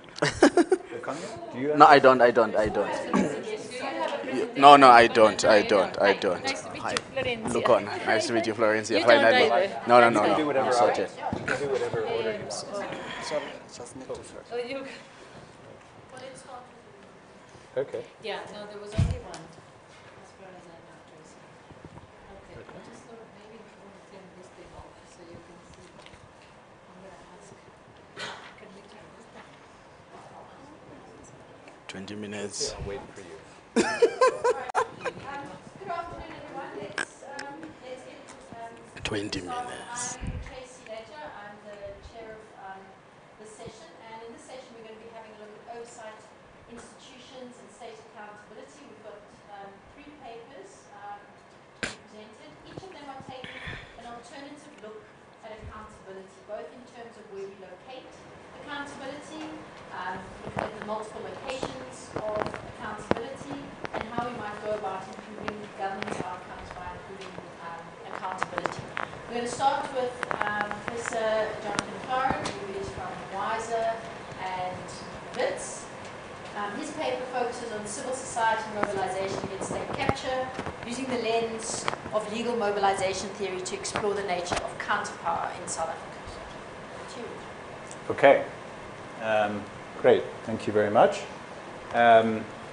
So let's see. So this paper this paper was written before the conference, and it does overlap with the precise topic of the panel in terms of formal institutions of accountability, but it also does take a broader look as well. So one part, it actually overlaps with, for instance, the definition of state capture. So I'll tell you the good news and the bad news about this PowerPoint presentation. The good news is there's only 10 slides. The bad news is there are no photos. So I'm sorry about that, but next time. Okay, so actually there's another bit of good news, which is you could actually stop after this slide. So this is designed to give you effectively the 4 main points of the presentation and the paper. So one is around defining state capture. That's actually really more properly part of another panel. So I would argue that we need to, for my purposes, I had to figure out what was meant by state capture. So I tried to do that. So that meant defining it. And I think it's actually distinguished from other literature on regulatory capture by largely 3 elements: payments, commissions, so that's the corruption part, by a political network project, and in South Africa by being taking its particular form there, centered around Zuma's state control. Second main point is, and I should have said, let me say now, that this is provisional, and I really do want to get input on this, and therefore I might be wrong. But one thing that came out, which really hadn't come out before I started trying to write this up and do this research, was it seems to me that the dominant role in legal mobilization against state capture, because my topic has been really the kind of litigation and the use of the law against the state capture project. It seems like the dominant role there was actually taken by a new set of actors that I had not seen before, a second generation of public interest law organizations, which were established or began their activities around 2010 to 2012. So that's a second finding, or provisional finding. Third, so I wasn't able to really come to a good comprehensive conclusion about how or if even law-aided mobilization. I mean, that's the theme that's running through this presentation, but I don't have a really good story to tell there yet. It does appear, though, that using some of this resource mobilization framework and it fits with the evidence, that the turn to the courts by the forces mobilizing against state capture was actually caused by the weak, in fact, captured state. And then the fourth point is really more squarely in our panel. There is an argument that's being made right now for a new integrity commission. I think that's not really a strong argument, certainly at the level of an additional Chapter 9. Okay, so now you know. So it's like a couple of slides on each one of those points. So for defining state capture, I went to the literature of the State Capacity Research Project. So I guess, in a way, I'm trying to say, what are they thinking is state capture? And that appeared to be the right place to do that. So it's this donor-funded academic network. They're defining state capture as a political project beyond corruption. I would have some issues with that. Undertaken by powerful persons within the state as well as the private sector engaged in network activities, counter to the purposes of the Constitution. So in this definition, it's distinguished from, it is distinguished from corruption. It is beyond corruption. They identify these 7 typical activities, such as seeking rents, weakening state institution, a fairly large network of actors. So in this other panel, we had quite a lot of talk about the necessity and the idea of the network is an important part of the definition, and I would agree with that. And then this notion of the shadow state. So rather than actually kind of straight accountability, in a way, in the definition of state capture, I see it important as a shadow state, the precise obverse of the constitutional state. So that's the case that's made, I think, in this literature. And the activities are dated to start in 2010. So one place that I thought, I think there's 3 slides on this point, that was interesting as I tried to understand this in the literature was this idea of state capture is actually distinct from the broader literature on regulatory capture. So this is, especially in law, which I work in, as well as elsewhere in institutional studies, a long tradition in the global north which basically talks about you've got these independent regulatory institutions, they're set up, they're supposed to be governing and promoting accountability within a particular sector, regulating a sector. This goes back to the US Railroad Commission in the late 1880s. But they get captured. That's the word. They get captured by industry because in a lot of different ways, often in very subtle ways, where the industry trains people so that you then begin to think, oh, this is actually the only way that the industry can run. Railroads can only work if they work in certain networks, that sort of thing. So it's a very conceptual, cognitive capture, or that's one of the mechanisms that it could be. So they get captured by industry. So so it seemed to me that the term state capture, in a way, developed from that term, but how is it then distinguished from this broader and deeper, longer literature? And I came to these 3 points: direct payments, commissions. So there is something about corruption here, where you've got explicit corruption. So if you're doing it properly as an industry, you wouldn't be so crass as to actually pay people, right? You wouldn't have, to use the compliance example from this other panel, you wouldn't have the most clearly susceptible to corruption mechanism, which was commissions. You would go back a couple of steps. So I think that's one of the elements. And then it was a political network project, and in order to try to, it uses network activities in order to try and actually capture its field. And then a particular form taken in South Africa, because obviously the state capture research project literature, it centers around, and I think both of these points are important, A, Zuma, and B, Zuma or Gupta's, and B, state control. So I actually think that constitutional or state part is an important element.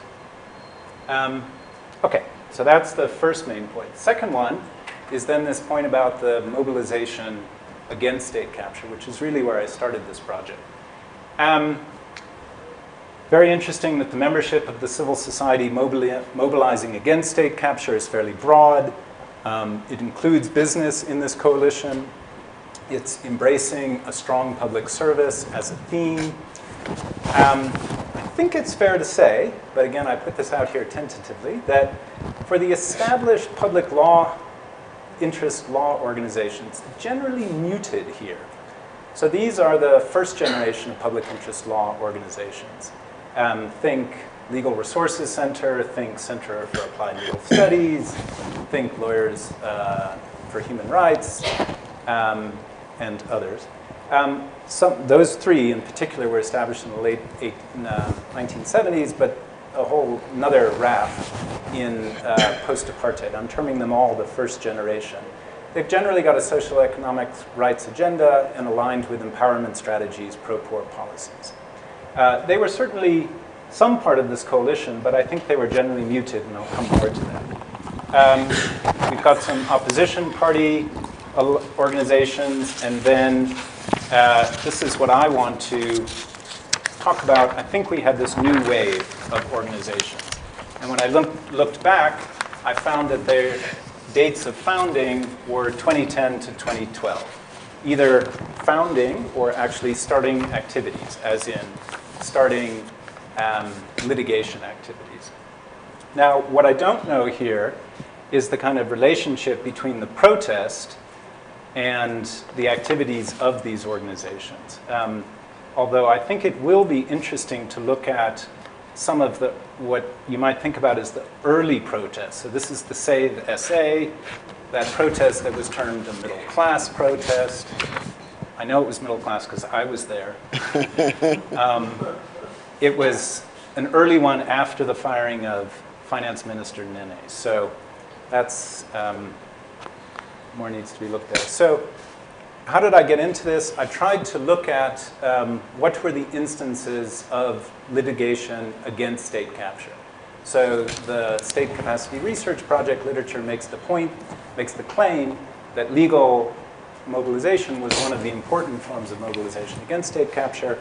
So I tried to look at representative cases. I had to go back. There are some early cases by opposition parties. We've got the Glenister case. I don't know if other persons thought this, but when the Glenister case happened, I certainly remember thinking, oh, there's some wacko businessman who's out there funding, you know, this case. And it really wasn't part of, I guess my world was more that first generation of public interest law, and it was kind of definitely different from that. I think when we look back, we see that is actually a more significant set of cases. So then I talk about these two cases as ideal, typical cases or litigation against state capture. The Kasich case against the, in the MPA appointment, and the Sasa case, series of litigations. I can talk about that more in questions if we want to. So the argument here, or the finding here, is that I think the dominant role was actually taken by the second generation. Those are the names: Corruption Watch, Helen Suzman Foundation, obviously established before, but really beginning, it seemed, to pick up a litigation function from this time. Now, how are they actually distinguished from this first generation? Obviously by founding date, but I think also, if you look at them, these ones, they generally don't provide walk-in clinics or legal services, so they're not actually tethered to a client population, which in general is a poor population. And they appear more aligned to a business and establishment agenda than the first generation of pill groups. they span, I make the argument that they, there's some trade union influence here, there's also business, so that, but on the whole, I say they're more aligned to a business and establishment agenda than the first generation. And they've got this clear mandate to deal with civil political rights. It's a rule of law agenda rather than socioeconomic rights. Okay, third point, the turn to the courts. So this is more directly from the legal mobilization literature. Charles Epps argues that the more fragmented the institutional structure of the governing system, the greater the incentives for groups to turn to courts to achieve policy goals. So that couple of nodding heads there, it does seem common sense, right? And it did seem to, I think it is actually seen in the case of the legal mobilization against state capture, that the weak institutional capacity of the South African state forced or caused this turn to court-based litigation. As I say, I'm holding off from a full argument about how the interaction between this litigation and the sort of protest or other organizational mobilization went. But it does seem that one implication is that actually courts do matter and that court-structured law may have a broader impact than we often. So certainly within the public interest law community, there's always this debate about litigation versus other modes of legal action. And this is apparently a place where court-structured law actually does have a particular significance. And I think I'd argue, we could talk more about this in Q&A, that where courts are substituting for weak institutional capacity in the state by taking on a more regulatory function, I think you've actually got a stronger argument for that, that actually the courts would themselves have a broader socio-reform impact. Okay, and then the last point is this argument, which I think fits more directly squarely with the rest of the panel, is about the Integrity Commission. So I think one point that does come out clearly is that there's an important place for formal oversight institutions. And indeed, we need to factor this into looking at the legal mobilization against state capture. To what degree were the legal actions actually taken or fueled by, for instance, the public protector? And in a broader definition of law, you can also look at the actions that are taken by the Auditor General as well. Both of those, of course, being two of the Chapter 9 institutions, the institutions in the Constitution that are said to be state institutions supporting constitutional democracy. So there's Paul Hoffman and Center for Accountability, or it's Accountability Now, I'm not quite sure, has been proposing an integrity commission, that is a necessary response at the level of a Chapter 9 institution. He argues this is mandated by the Glenister litigation. I haven't examined that argument myself in full, but it is argued that. So I think that's worth some consideration, but I, at least thus far, would say, well, I don't quite see why. The Human Rights Commission has already got constitutional competence to look into further instances of corruption. We've already got the PP and the Auditor General. So the question really would be, why add a new structure when it's a question of building up the institutional structures that we already have? And so and then the other question, and this would be maybe a parallel to what was talked about just in this last panel, which is this strategy of having a multi-agency approach to combating corruption. Are the Chapter 9s, and pointing again to the role of the public protector and the AG, at least having a minimally effective rotation or multiplicity of roles against the two different projects or the two different problems of corruption and, whenever they come up, projects of state capture. So that, whoops. Oh yeah, that's really it. there's some other things here. These things are more in the paper, but I think it's helpful to distinguish between individual and collective action against corruption, talk a little bit about lawfare.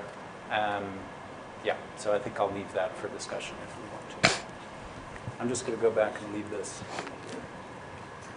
Okay, thank you.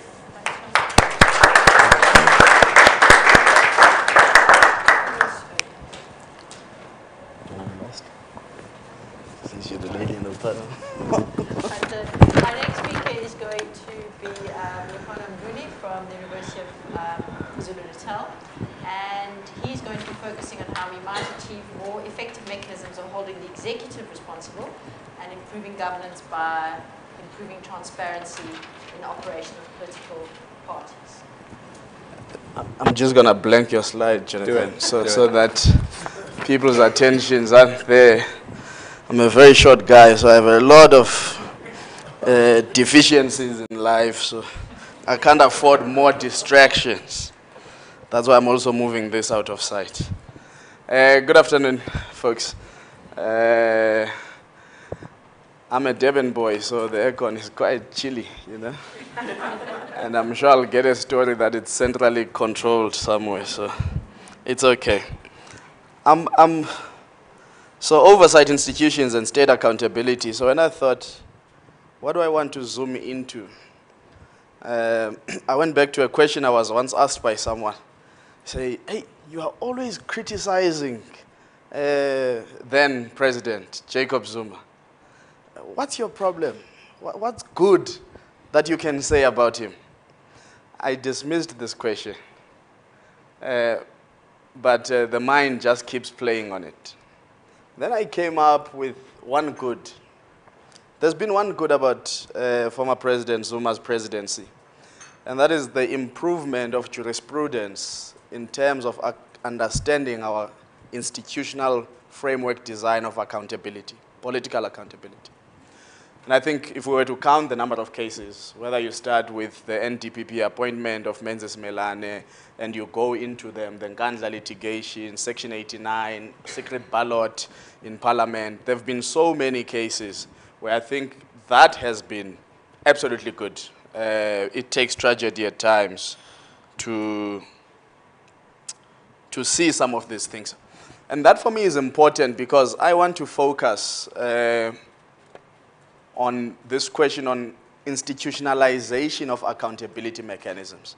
And Jonathan, I mean, I take nothing from your paper, and actually, Krish, your papers are very interesting in terms of different methods of protesting against the system from all angles. But how do we think of much more the institutionalized moments? And I'll put it this way, because some people walk in and out of activism as and when they see it possible. I mean, there are people who were highly active under the Jacob Zuma administration. They don't want to say anything bad about Cyril Ramaphosa. In actual fact, they're so impatient with us, they keep even writing big op-ed pieces in various publications, give Cyril Ramaphosa a chance, it's too soon. Unfortunately, there isn't a break in activism, yeah? And you then need to institutionalize much of your accountability framework so that if people decide to plug out of the system, you are not worse off. And I'll make an example. When Cyril came, just before he came into power, he was going to Davos. He issues that whole big statement on ESCOM. And immediately that statement came out, we said you couldn't appoint a board and give it a mandate on what to do with the executive. But people didn't want to have that discussion. Matsila Koko goes to the labor court, he wins the case against Ramaphosa. He chooses to walk away anyway. There's all the nobility in the process to appoint the next NPA head now, but we probably need a much, instead of an off-the-cuff moment, we needed a much more robust process of interrogating what should happen. For example, should Ramaphosa's brother-in-law head the advisory panel on the new NDPP? Should Kimi Makwetu, who's the Auditor General, given the new powers that are going to come into place in the Auditor General's office and have ability to recommend people for prosecution to the NPA and to the Hawks, should he be sitting in an advisory panel that's going to appoint an NDPP. But you raise these things, no, because it's Ramaphosa now, hey, we just come from there. We can't be in a life of perpetual struggle. Fortunately, some of us have been in perpetual struggle all our lives. So that's the other problem with people who can plug in and plug out. So I want to then talk about, thank you for the debate on definitions on state capture. I'm not going to delve into that, so that is covered. I know the debate is raging, of course, in terms of where do we all agree or disagree. But I want to start with one thing first. What enabled what we call state capture? So I'm going to use it colloquially as an acceptable term for purposes of this discussion. I call it a political syndicate, but it's a story for another day. What preceded state capture was the capture of the ANC. And Prof. Gumede writes an interesting book about the battle for the soul of the ANC. And some people are confused. Oh, this title, is it relevant? What is it? And perhaps we need to go back there. So the first battle was for the soul of the ANC. And once that battle had been won, for example, it could be that the ANC would have been a completely different party had people not walked out in 2008 to form the Congress of the People, and there would have been an internal pressure, or people would have in any way been obliterated, and perhaps the founding of the Congress of the People in 2008 was an important shock absorber to at least bring down the excesses of the ANC power. Now, I want to talk about the capture of the ANC as something that we need to focus on when we deal with political parties. Again, we've just gotten an important judgment from the Constitutional Court in terms of the PARI and our access to information regarding financial contribution, donations to political parties. And the secret ballot judgment gives political parties, in actual fact, everybody said, what does this mean for Jacob Zuma? And my first comment when I was asked to comment on that judgment, I said, this is less about Zuma. In actual fact, I'm more worried if political parties are going to understand what this judgment means. Because this judgment says once a person walks into an institution of public representation, they take an oath of office, and they are no longer beholden to the whims of the political party. And in actual fact, they must give allegiance to the Constitution and their oath of office. Now, when I came in here just in the last session, we're talking about local government. It's the easiest place to recall a councillor and cause complete chaos in the governance of local governments. And that's why some of us have even proposed that in actual fact, a party should maybe go to the electoral court and make a case to recall someone and get a judgment from there, and so that you don't destabilize municipalities. We've had instances where you've got 2 speakers in a council. We've had instances where you do not have councillors in 15 wards. Everybody's in court. They're litigating for 18 months. And what do you think is happening to that municipality? So this idea of understanding the capture of political parties and how do we respond and demand transparency inside them. I understand people will say, no, we are autonomous political parties, don't worry about what's going on inside. But come on, if you can't even organize a conference, look at the IFP recently, has postponed, I don't know for the how manyth time, Anthony, the conference, because, and our 90-year-old Prince Buthelezi, as always, as he has listened to the will of the people, has once more listened to the will of the people so that he carries on leading. There is a second phenomenon which is related to what I'm discussing about the operation of political parties. We've always spoken about the separation of party and state. And state capture happened because for the longest time we have not forcefully made this point, that there needs to be a separation of party and state.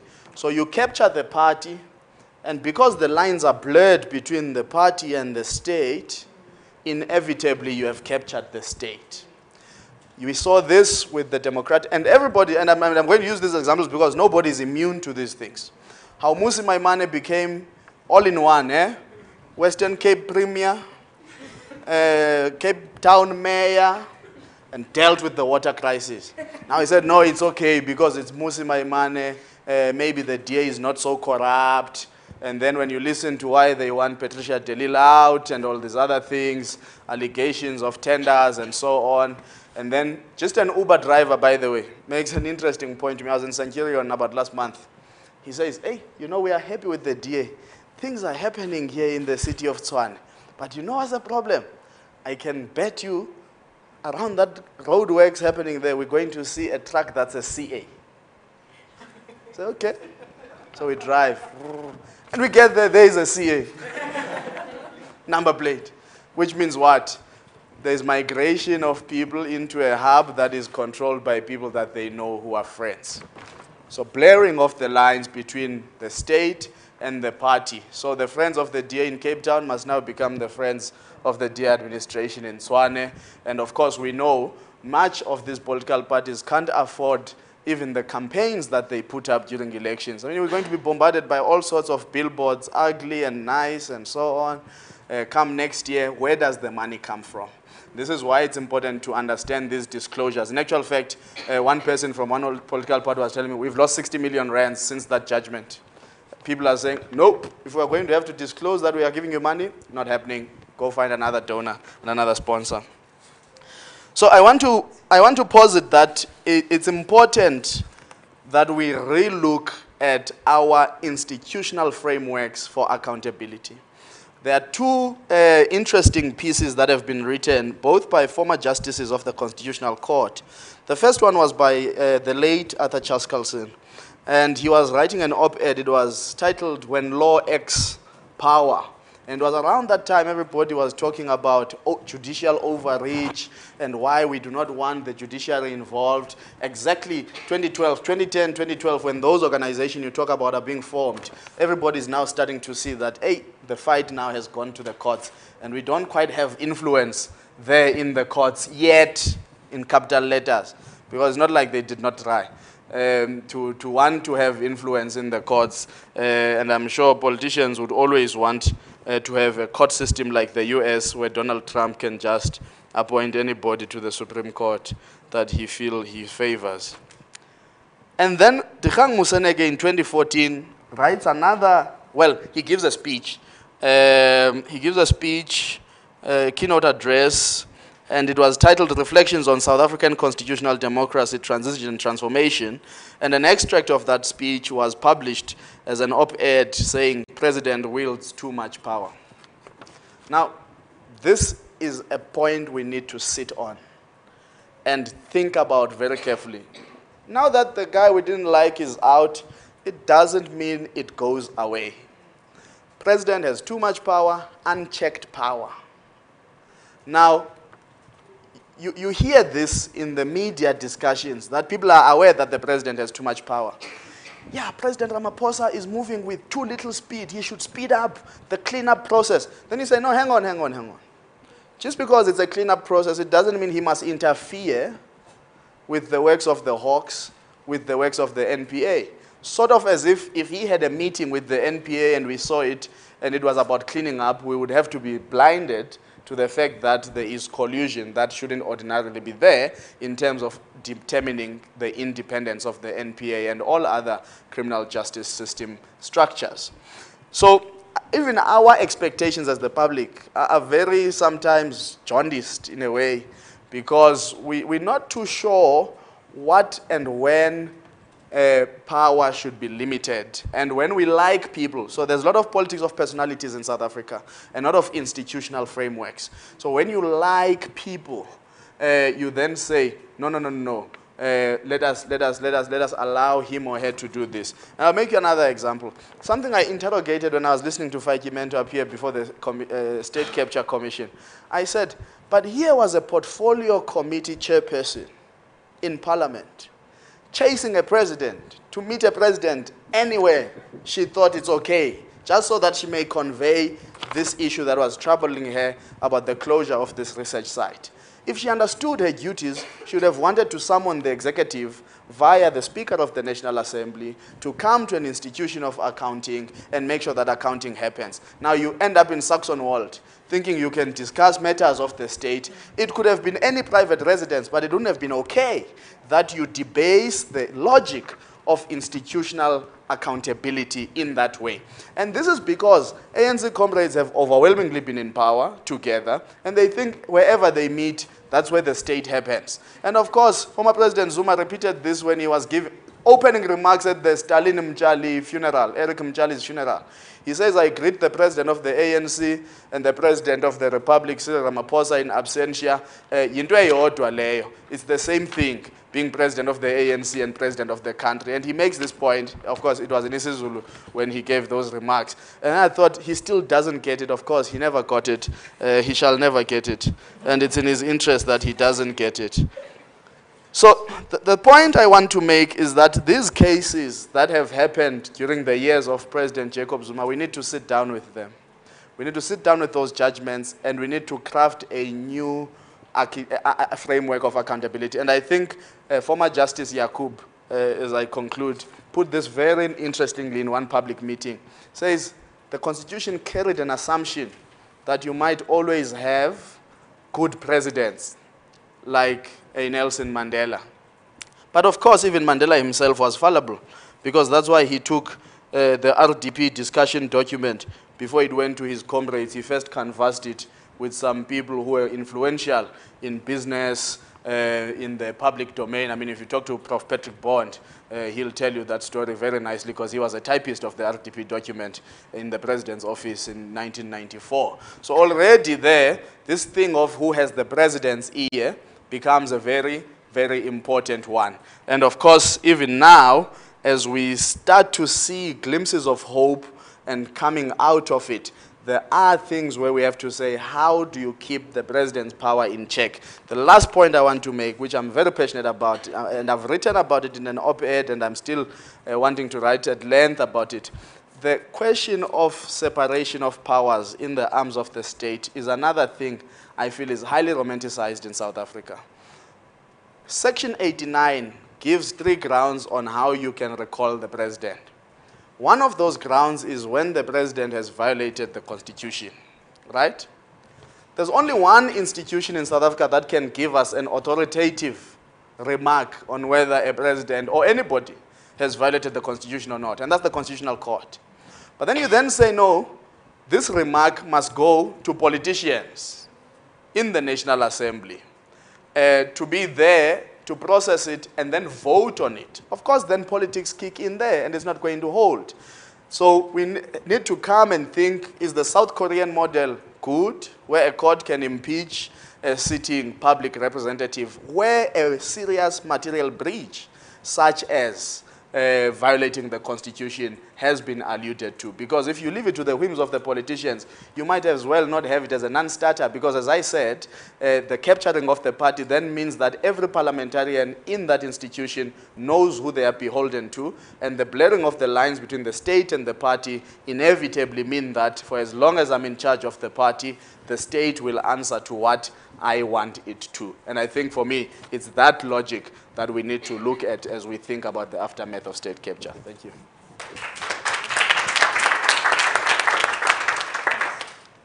Right, next up we've got Qureshi Patel and Michael Marchand. Qureshi is going to do the presentation.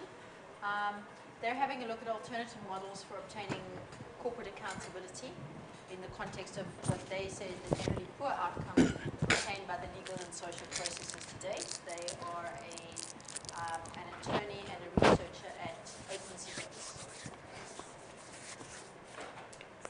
Do you want help?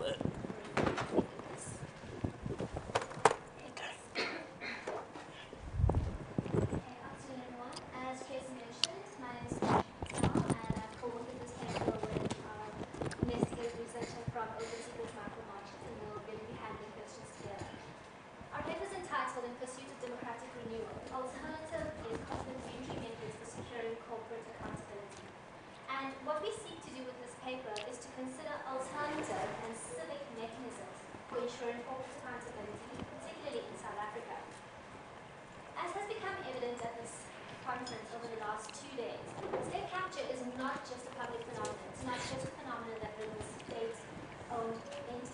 It really is something that comes to being as a result of the involvement of the private sector and indeed of state institutions that are themselves intended to hold the private sector and public sector actors to account.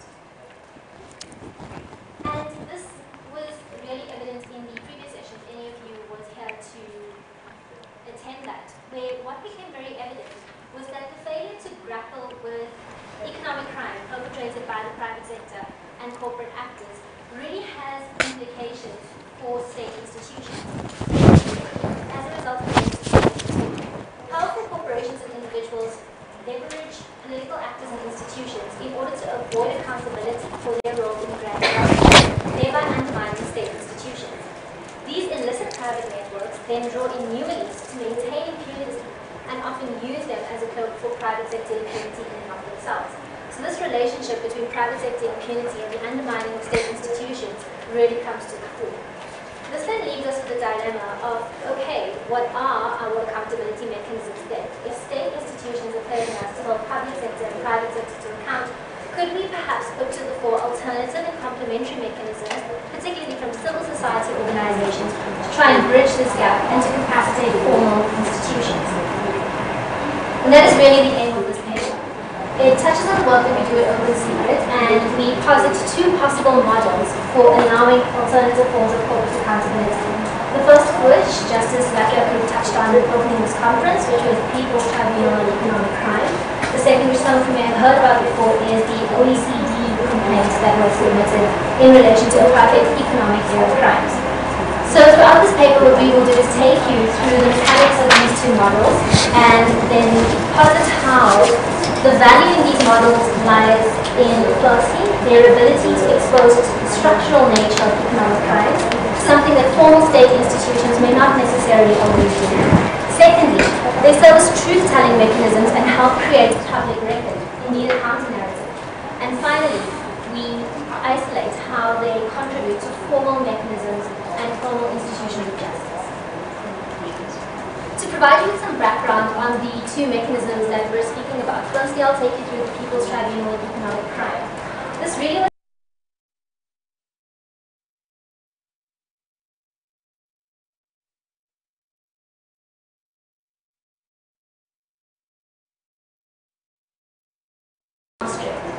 Throughout this, we looked at corruption in the arms dealing during the apartheid era crimes from the 1970s all the way to the 1990s, to the arms deal, and finally all the way through contemporary allegations of state capture.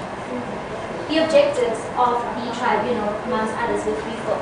Firstly, to expose the absence and failure of state institutions for corporate accountability. Our existing institutions like the NPA, the SIU, Special Investigative Unit, the PCLU, doesn't really operate as adequately as we would like it to in holding perpetrators, both private and public, perpetrators of apartheid era crimes to account. Secondly, the People's Tribunal aimed at exposing and really documenting the nature and extent of corporate economic crimes in South Africa. And finally, and most importantly, is to make visible the continuities in both the actors in grand corruption and economic crimes in South Africa, as well as the modus operandi with which they operated. And just to add on to that, something that really came to the fore in this tribunal was the nexus between economic crime, corruption, and human rights, and how they really play into each other, and how corruption really causes economic crimes and is in and of itself such a crime that is underestimated.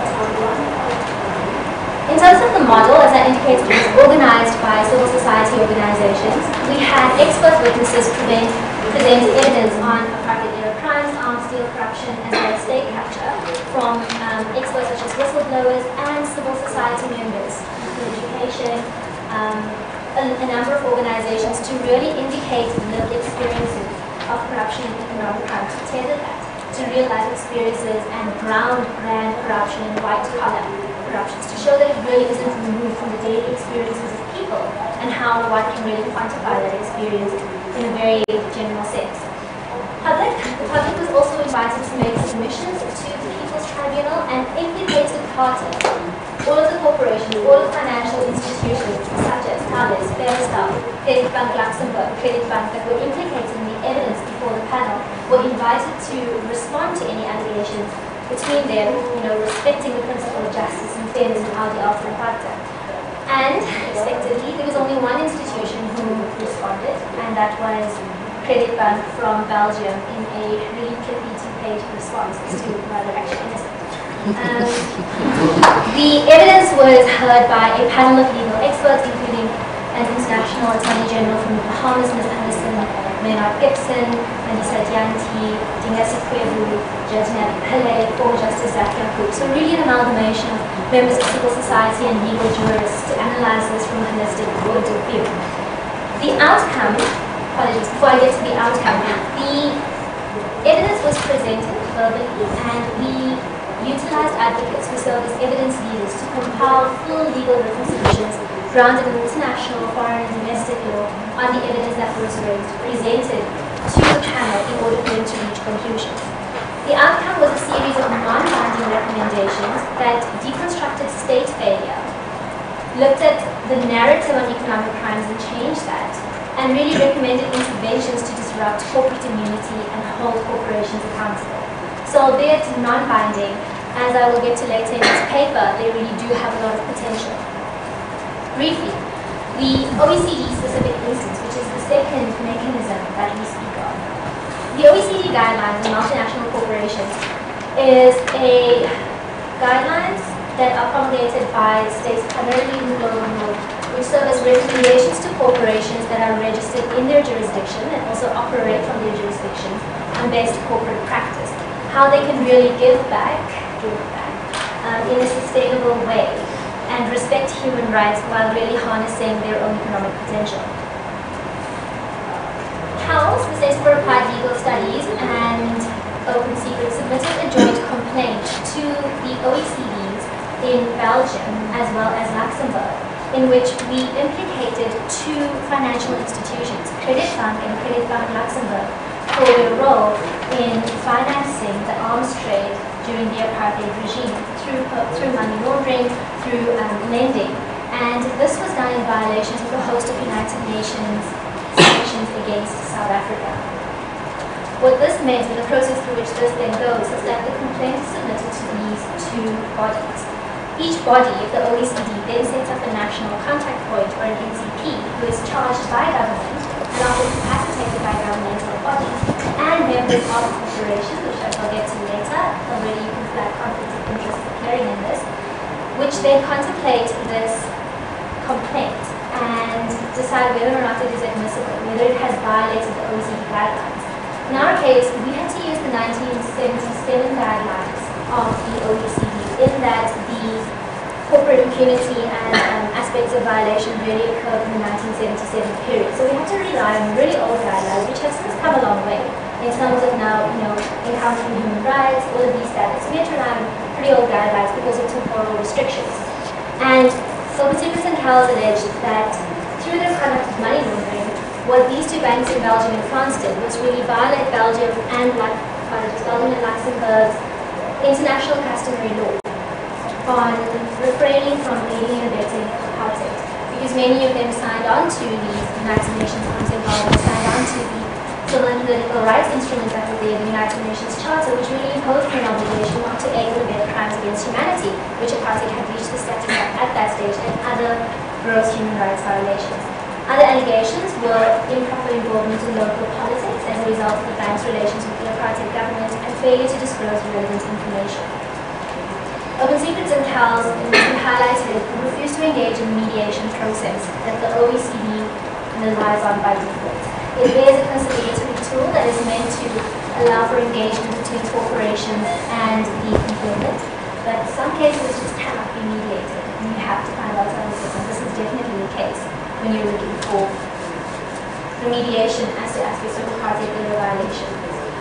That was intended to just provide you with a very broad outline of the People's Tribunal and the OECD complaint, and distilling that into lessons that we've learned on what is really the value of these tools. We often come across the criticism that this is not legal, does it really make a difference, or how is it feeding into the legal system? And we really hold that down to, as I indicated in the beginning, three aspects. Firstly, it exposes the structural nature of economic crime and corruption. formal legal mechanisms, the inquiry is often very narrow. There's very specific thresholds you have to meet, either beyond reasonable doubt or balance of probability. There's a very evidential filter evidence that may be brought to the fore, and it's just generally a narrow inquiry for valid reasons, of course. But with these non-legal, quasi-legal mechanisms, you may still provide evidence that is obviously evidence-based. However, what it allows you to do is expose the long story of corruption. We are not just looking at an incident, where corruption is not reduced to a mere event, a mere set of facts. It is really, you get to see the entire narrative, which very blatantly indicates the continuities from apartheid to the arms deal to current state capture. And that's how you realize the next state capture could not be possible without all these actors who reappear, who resurface, without all these deals that keep going on in the same modus operandi. So it indicates the continuities in crimes that are perpetrated by different regimes. A very important contribution of the People's Tribunal was the fact that its mandate was so large, helped debunk this deception that corruption really came through with the democratic black government, racializing the issue of corruption. But when you bring to the fore that corruption wasn't perpetrated just by government officials or state officials under the democratic regime, but indeed by state officials throughout apartheid, and not just state officials, but by private non-state actors and financial institutions in the global north, that debunks that. It also really tries to shift this geographical bias towards countries situated in the global south. And indeed, by showing the actors, Tales resurfaced during the arms deal, they were there in apartheid as well. First off, from Germany, the governments, foreign governments themselves, allegations against the United States of America, allegations against France, Germany, it's a continuous pattern. The whole is in the United Nations. And that really indicates how you can show the structural nature of economic crime. The second valuable aspect that these tools provide is creating a public record and allowing for truth-telling, allowing democratic renewal and for the public to engage with aspects of corruption that is often labeled as grand corruption, as white-collar corruption, that is inaccessible or too high for the ordinary person on the street. Really allows the public to engage with it and put a clear narrative on the table to allow for a counter-narrative to be brought to the fore. Again, the People's Tribunal really showed how it can serve a purpose in reimagining narratives, the ideas of violence and crime, justice and injustice, wrongdoers and victims. For example, with the People's Tribunal, it became evident that relying on the Truth and Reconciliation Commission and subsequent prosecutions by the NPA had serious flaws in it. The TRC had a very narrow mandate, looking at very specific gross human rights violations which were generally physical in nature and not really focusing on the role that businesses played during apartheid. There was minimal focus on that. And then what also came to the fore in evidence during the People's Tribunal was how the National Prosecuting Authority really didn't pick up on the cases that were submitted to it for a variety of reasons, including lack of capacitation, lack of resources, allegations of willful obstruction of prosecution. And that shows how this current model isn't working and why we need to move towards other models of prosecuting corporate actors. It allows for the counter-narrative. In terms of the OECD, again, it shows how corporations based in the global north are responsible for economic crimes and violations, not just corporations in the global south. And Juan Pablo Bacaslatsky, who is the United Nations independent expert on foreign debt, submitted an amicus in support of the OECD complaint, which was very, very valuable in really highlighting the relationship between financing and lending by global corporations and financial institutions, state capture, because you're often funding the state institutions who then perpetrate civil and political human rights violations, such as clamping down on protests, such as not providing socioeconomic rights and realizations to certain segments of the population based on a number of things, including identities. So it was very valuable to show that nexus between financing and human rights violation. Again, a counter-narrative to the banks being used. Finally, these mechanisms do contribute to the formal justice system. This, we argue, happens in two ways. Firstly, by deconstructing the efficacy of existing accountability mechanisms, state institutions, calling out their limitations and calling for more effective mechanisms. Secondly, we argue that they contribute to the formal justice system by helping to capacitate state institutions and support them to improve access to justice and access to remedy.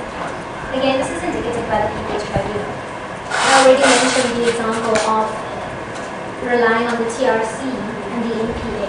There were obvious limitations that came to the fore in evidence presented by Dumisani Sabeza, for example. Advocate Dumisani Sabeza, who was the chairperson of the TRC, indicated its limitations, deconstructing why that limitation is very valuable at the People's Tribunal, deconstructing the problems within the NPA that came from a former member of the Asset Forfeiture Unit at home in Ukraine, and understanding internally what was wrong with the Asset Forfeiture Unit was important in understanding the problems with the NPA.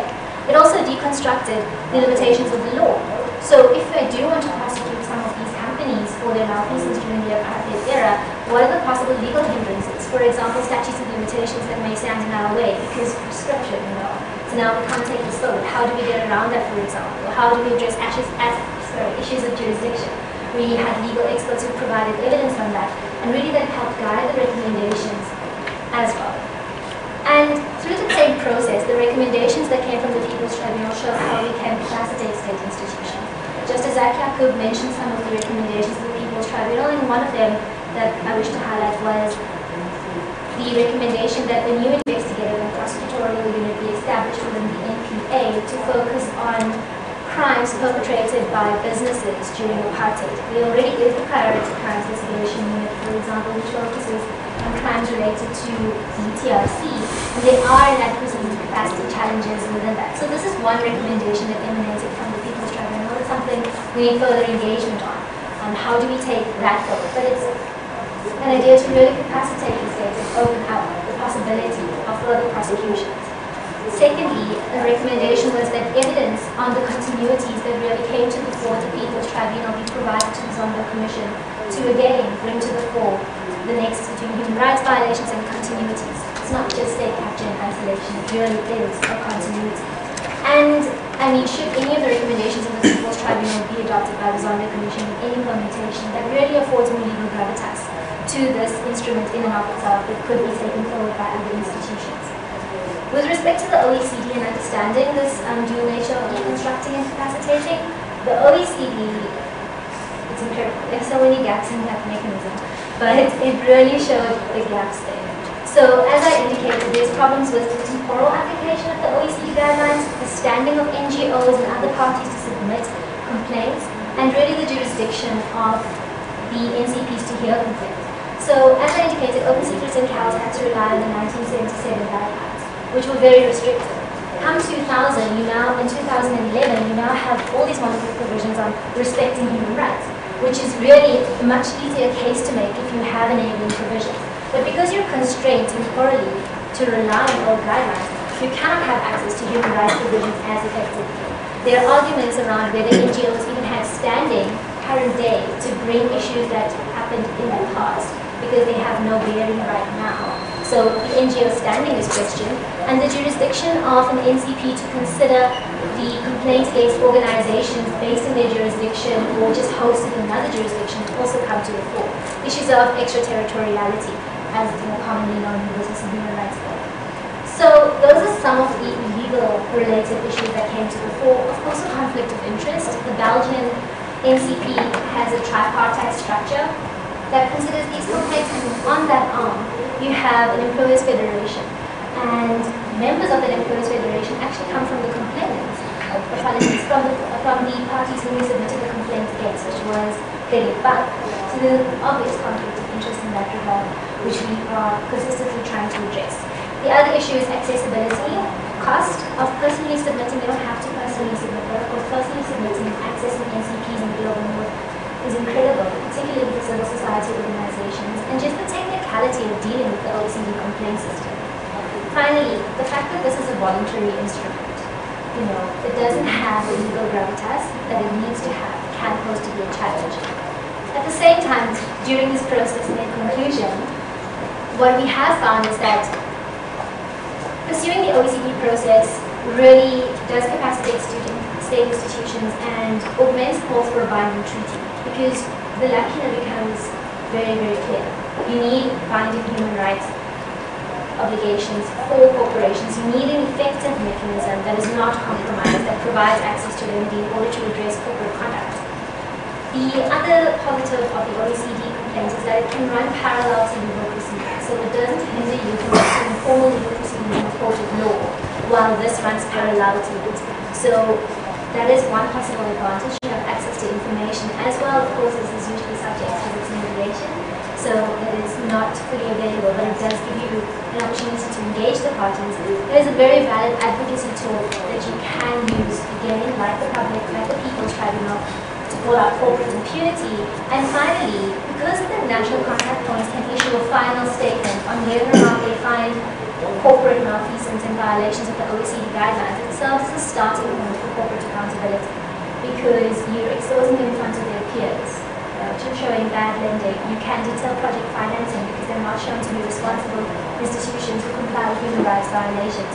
You help with their companies who really prescribe to those things and so will not invest with them. In conclusion, therefore, these are just two mechanisms that civil society can use to really lead into formal institutions while we try to remedy these formal institutions that we can have, so as to augment them and deconstruct the existing flaws in the current state institutions.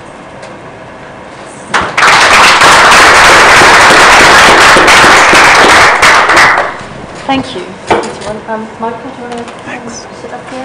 Yeah. Do you have to bring a chair? All right, let's take questions. I think we'll take questions in groups of 3 questions at a time. That's all right. Who'd like to start? At the back. So it's a bit of a long one. It's mostly aimed at Jonathan. I once read a book called Law in the Struggle Against Apartheid. And at the end of it, I felt slightly uneasy about something. And I finally worked out that it was because the apartheid was an institutionalized system of legalized violence and segregation. But the book was really focused only on a very narrow subset of legal activities. And in a way, your paper could have been titled Law in the Struggle Against State Capture. And I'm wondering if there isn't more attention that needs to be paid to the role of lawyers and the law in making state capture work, and also in making it difficult to address today.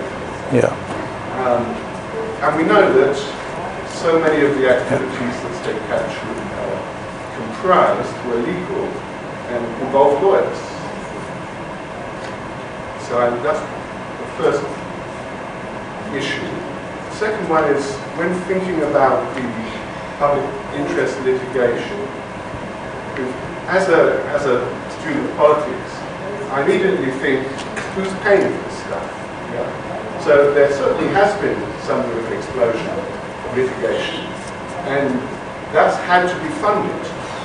And I know some of the funders of that litigation, and the big NGO funders that have been involved in it. But there are also business people recently who've been putting their money behind the anti-state capture project by funding litigation.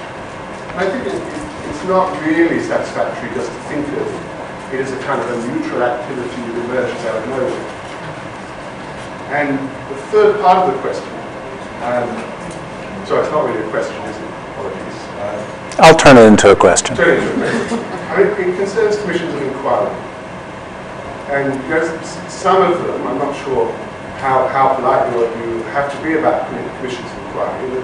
But you look at Surigi inquiry, and almost all of the people in my line of work think there's something very fishy going on here, and that this commission of inquiry is designed to make it impossible for people to take action in the future. And people may even be skeptical about the Zongo inquiry, about what exactly its objectives are, and about the way it's proceeding. But I never hear lawyers saying this, not in public. And they may joke, they may say that the reason we don't criticize this abuse of legal processes is because we get paid so much money working on commissions of inquiry, as a joke. But it's part of this wider inability of the legal profession, and I think of public interest lawyers, to think about the conduct of lawyers and judges in an appropriately critical and transparent spirit. Thank you.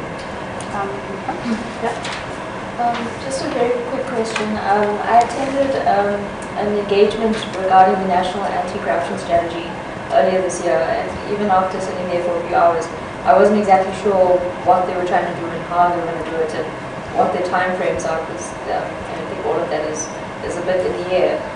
I just wanted to ask, do you think that that strategy has a role to play in coordinating or assisting these accountability mechanisms?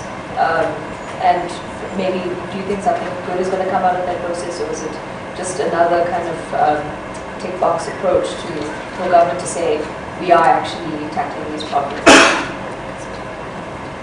Anybody else? Yes. My question goes to the last speaker. I have some filmmaking background, so I tend to think in pictures. So as I was listening to your paper, I thought, wow, what a brilliant movie to come out from that, in a way. But the question is, since you have, some international aspect, do you think the missions abroad as some kind of an entry point into, or could be used for, to enter as an entry point for state country, so to speak? I just wanted to understand this aspect. Do you think? I know it's not covered on the paper. And another thing that I wanted to know, you work with him? Oh, okay. Is it covered in his book? When we get that, if people buy your book, I need 20%. No, I don't want it. It's not a book. You wrote a great book, but if you guys buy, I need 20% from me. Is it in his book? Which that's what was something that I really wanted to do. Okay, thank you. Oh, let's start with you, John. Okay. Whoops. Okay. It's for recording, so it doesn't Hello? give sound. It doesn't. It doesn't give sound. Oh, it's. Well, okay. So, thank you, Anthony. More attention to law and lawyers in enabling capture. So I came to a panel that PARI organized yesterday, where Lawson Naidu from CASAC was basically asked to speak precisely to that topic. And he did, and he spoke well, and I think that's an important topic. He was exploring evidence-based ways and critical views within the profession about how the profession, well, first of all, it could actually do better just on being a profession and actually, disbarring or kicking out the occasional lawyer rather than, we're pretty much last in terms of transparency of professional debarments and those kinds of disciplinary processes. But he was putting it into the broader context of the state capture process. So, my paper also talks about certainly the Hogan levels as the one kind of instance. So I would absolutely say there were lawyers who were facilitating that. Just to hook to the third point on the commissions of inquiry, because one thing that lawyers, you're saying commissions of inquiry, and this is actually obviously linking to the People's Tribunal paper as one place where those kind of alternative mechanisms are very important because they can escape legalistic jurisdictional kinds of issues and they can bring up moral and political and institutional points. I think sometimes, it's lawfare in that sense of sometimes law is designed to make action impossible. So one place where the paper, in its legal mobilization theory part, well, not theory, but explanation part, which isn't so detailed, as I said, looks at is an analogy to the instance of employee discrimination suits. So that's often a place where employers or institutions will say, yeah, we're looking at this, but actually it's designed to make the kind of collective mobilization or even direct action impossible. So it extends jurisdiction in a precluding kind of way, in a way that actually stops action. So I think we've seen that very often. I think Lawson's term for it, who's borrowing from Michel Leroux, is the laundering of legal opinions. So that happened, I think, quite often in state capture. So before I leave that, though, I just want to make the provocative point, which was we got into a comparison of the legal profession and the auditing profession. So just picking them as professions. But I thought in a way it was, and I was being provocative by saying, I think the lawyers came off slightly better than the auditors did. Full disclosure, I'm a lawyer.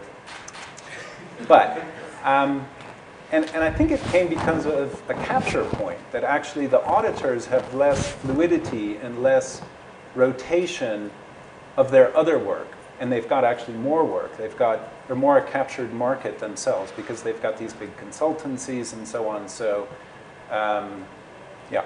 Whereas the lawyers had a little bit more fluidity, right? And even those big corporate law firms that just want to make as much money as they can, they're actually sometimes kept by their professional rules from expanding into the very lucrative, consulting kinds of fields. Therefore, in a way, they had a little bit more fluidity.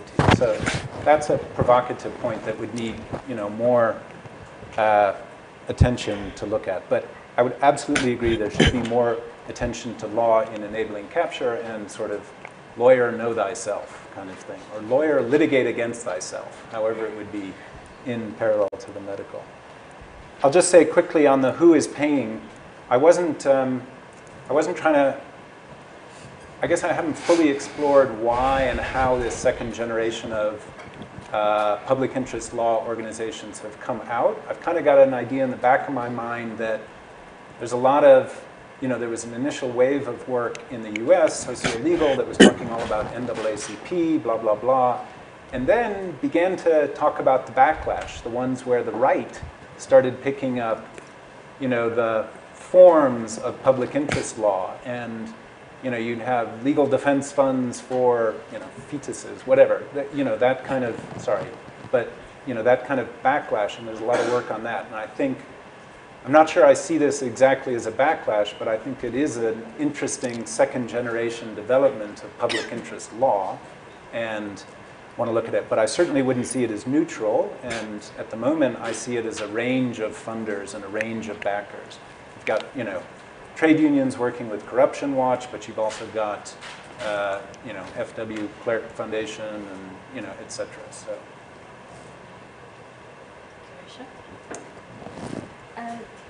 Underneath just on my question to Croatia, could you just clarify what exactly the first question was? Yeah. Okay, let me give you it. I think they want the mic back this side. I can tell you now, the realization, say in the UN space, doesn't necessarily happen in a plenary, it happens in the corridors. This is where most lobbies really lobby for whatever issues they want to engage in. Right now, again, countries have missions, like South Africa have missions everywhere, or in most countries, so to speak. So now you have a business or somebody who has an interest in something, they want to capture or whatever, or want to invest, or whatever maybe you want to use. Don't you think missions like embassies, our embassies abroad, or vice versa, are prone to corruption practices, and that's really the core. Did you find evidence that suggests that in that's really what I don't know if I might be correct. So, I mean, I would be cautious myself of commenting on the way embassies are currently operating and whether they're, I mean, I don't have personal knowledge of that. What is interesting to note in terms of apartheid era state capture, and we spoke a little bit about this yesterday, is that the findings of Open Secrets are that the hub for illicit arms transactions into South Africa from Western Europe and the United States was all organized from South Africa's embassy in France, with the full knowledge of the French government. So the French government knew that there were 35 arms corps officials in secret operating out of that embassy, and they were in turn negotiating contracts with arms companies and others on the continent in order to illicitly supply weapons. if you have relationships with other states on that level, particularly relationships that are negotiated by state security and other intelligence agencies, there is no doubt that there is a possibility to use those as fronts to facilitate deals. But I wouldn't be able to in the contemporary sense. Before I hand over to Croatia to answer the other questions, just on the international front, I think that between your question and Anthony's question, it raises a really interesting issue about these professional services providers and the role of corporations in the global north, and the ability through the OECD and other mechanisms just to be annoying in another setting. So not just for civil society to make a huge amount of noise here about the role those corporations play, but to go to places where they themselves have captured the state and make it uncomfortable for that state and force them to answer questions. And I'll give you an example. We were speaking in the previous panel about some of the Transnet deals and the payments and the kickbacks that were paid to Regiments Asia, etc. Those bank accounts were set up in Hong Kong through HSBC. Salim Essa was able to walk into HSBC, and they were able to set up companies that should, if HSBC had done proper due diligence that it's required, should have been quite easy to identify, right? Now, if we go back to HSBC and we go back to the large global banks, particularly those that operate out of London, I think that we could make a strong argument for the fact that their ability to capture those states and to persuade those governments that protecting them is the be-all and end-all of protecting their own economy has implications for their impunity, both at home and for the way that they behave around the world. And I think that it's a very small thing that I think the OECD is able to do, but it is the hope that it takes the conversation to those places and that we make it uncomfortable for those institutions. And I think already, simply by raising some of the conflicts of interest issues, we hopefully have started to make it a little bit more uncomfortable for them. Thanks, Mike. I have nothing further to add on the first point. Just to your second point, so these interventions really emanate from the work done and the investigations done in the book. So this is a way of really actioning and realizing that work through mechanisms like the People's Tribunal and OECD. So it's not necessarily in the book per se, although the content of the information is, of course. But we do have an entire corruption tribunal website if you're interested in the People's Tribunal on Economic Crime, for example, where you can watch the entire thing. Basically, it was recorded, the findings are available. It's also available on Open Secret's website. I think there was a question about the national anti-corruption strategy work that is going on.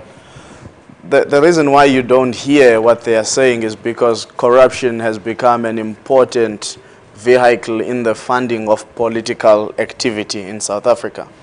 I think for us who are interested in a real anti-corruption strategy is to first ask, what is the biggest source of corruption in South Africa?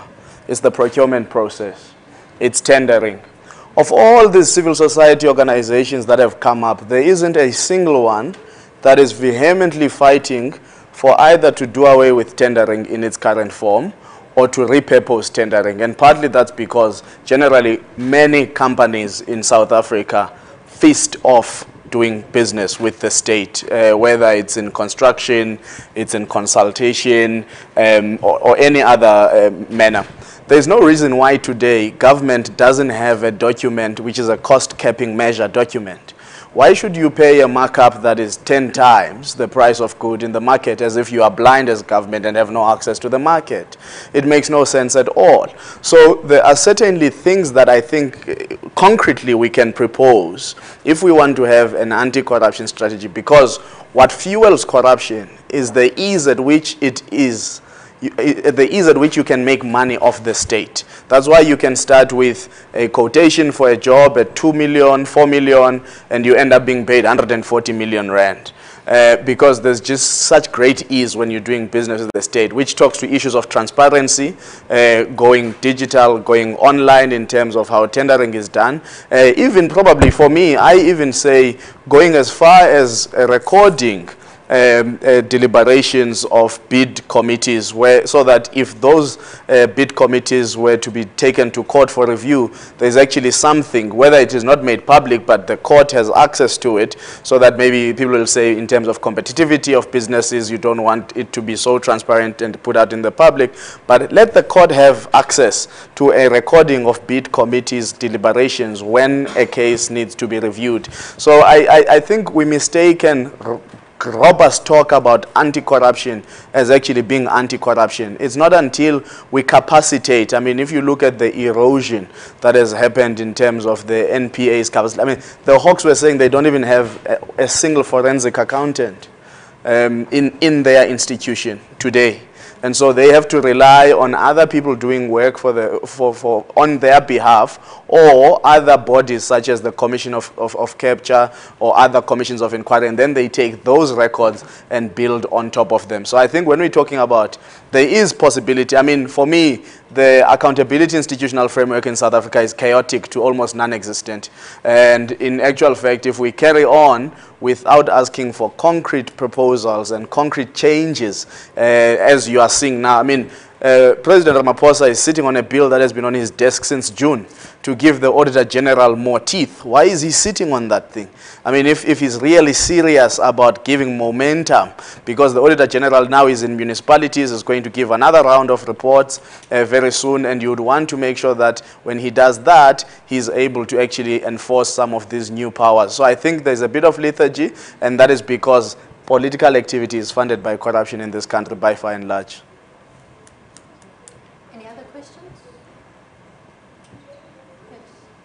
No, I have a question, two questions. I'll try to be brief.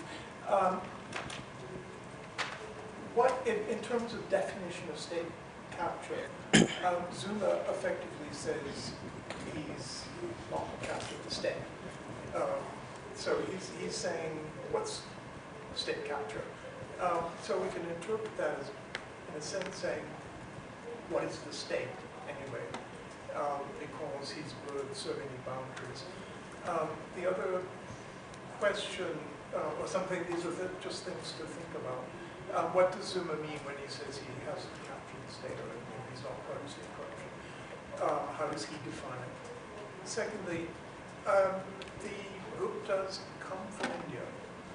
India, and especially their area of India, is known for extremely complex corruption, and it pervades everything. So they brought a kind of packaged methodology of corruption to South Africa, of state capture to South Africa, that Modi has really weaponized across the whole of the Indian polity. So why is anyone looking at the sources of the corruption methodology in Indian corruption or Indian state capture? Well, I think there are some methodologies that sort of kind of cultural, partly a methodology which has been implemented here quite successfully, and to look at it as simply a kind of implementation of a methodology that's been successful elsewhere. So there's really just comments and maybe something to think about. Thanks. Just a question primarily to Jonathan, if anybody else wants to comment. But Jonathan, maybe a question about why, the narrow organizations you've looked at who are involved in countering state capture. And secondly, was a question around the framework, the time frame of state capture. Let me start there. This idea that we see in the State of Capture report, and I don't think all of the academics maybe who've contributed to it are totally in agreement, but this idea that state capture kind of arrived here in 2010. Obviously, Zaki Yakub made the point very powerfully on the first day about the longer narrative. And I think there are many people who would argue that there are many defining moments. One of those might have been 2005, when the NPA decides it's not going to prosecute Talis and it's not going to prosecute Jacob Zuma, then deputy president. And these were the fruits that we inherited. By 2006, the National Anti-Corruption Strategy, the second one, had been unveiled, and then it languished for 10 years because nobody in the state was any longer interested. And that didn't happen in 2010, and it didn't coincidentally happen in Jacob Zuma. And I really do worry that this very narrow, this constant, it's become a refrain, and where we repeat this, we write out really important parts in our recent history that inform much of this. The other point I wanted to make was about the organizations, and I'm interested in the organizations you've identified, which you say are close to business. And I would want to encourage you to broaden the gaze slightly to the ones that are organizations in civil society who've been countering, developing a narrative against state capture, and take into account social movements. I'm thinking about the Right to Know campaign. So the protection of state information, the so-called secrecy bill. It's a broad movement of civil society organizations established in 2010. It picks up, if you like, what TAC was doing in the 2000s on socioeconomic rights, and it's a movement that was built around political rights. And that was where we saw the assertion of the Zuma administration around the use of state securities to suppress access to issues of information.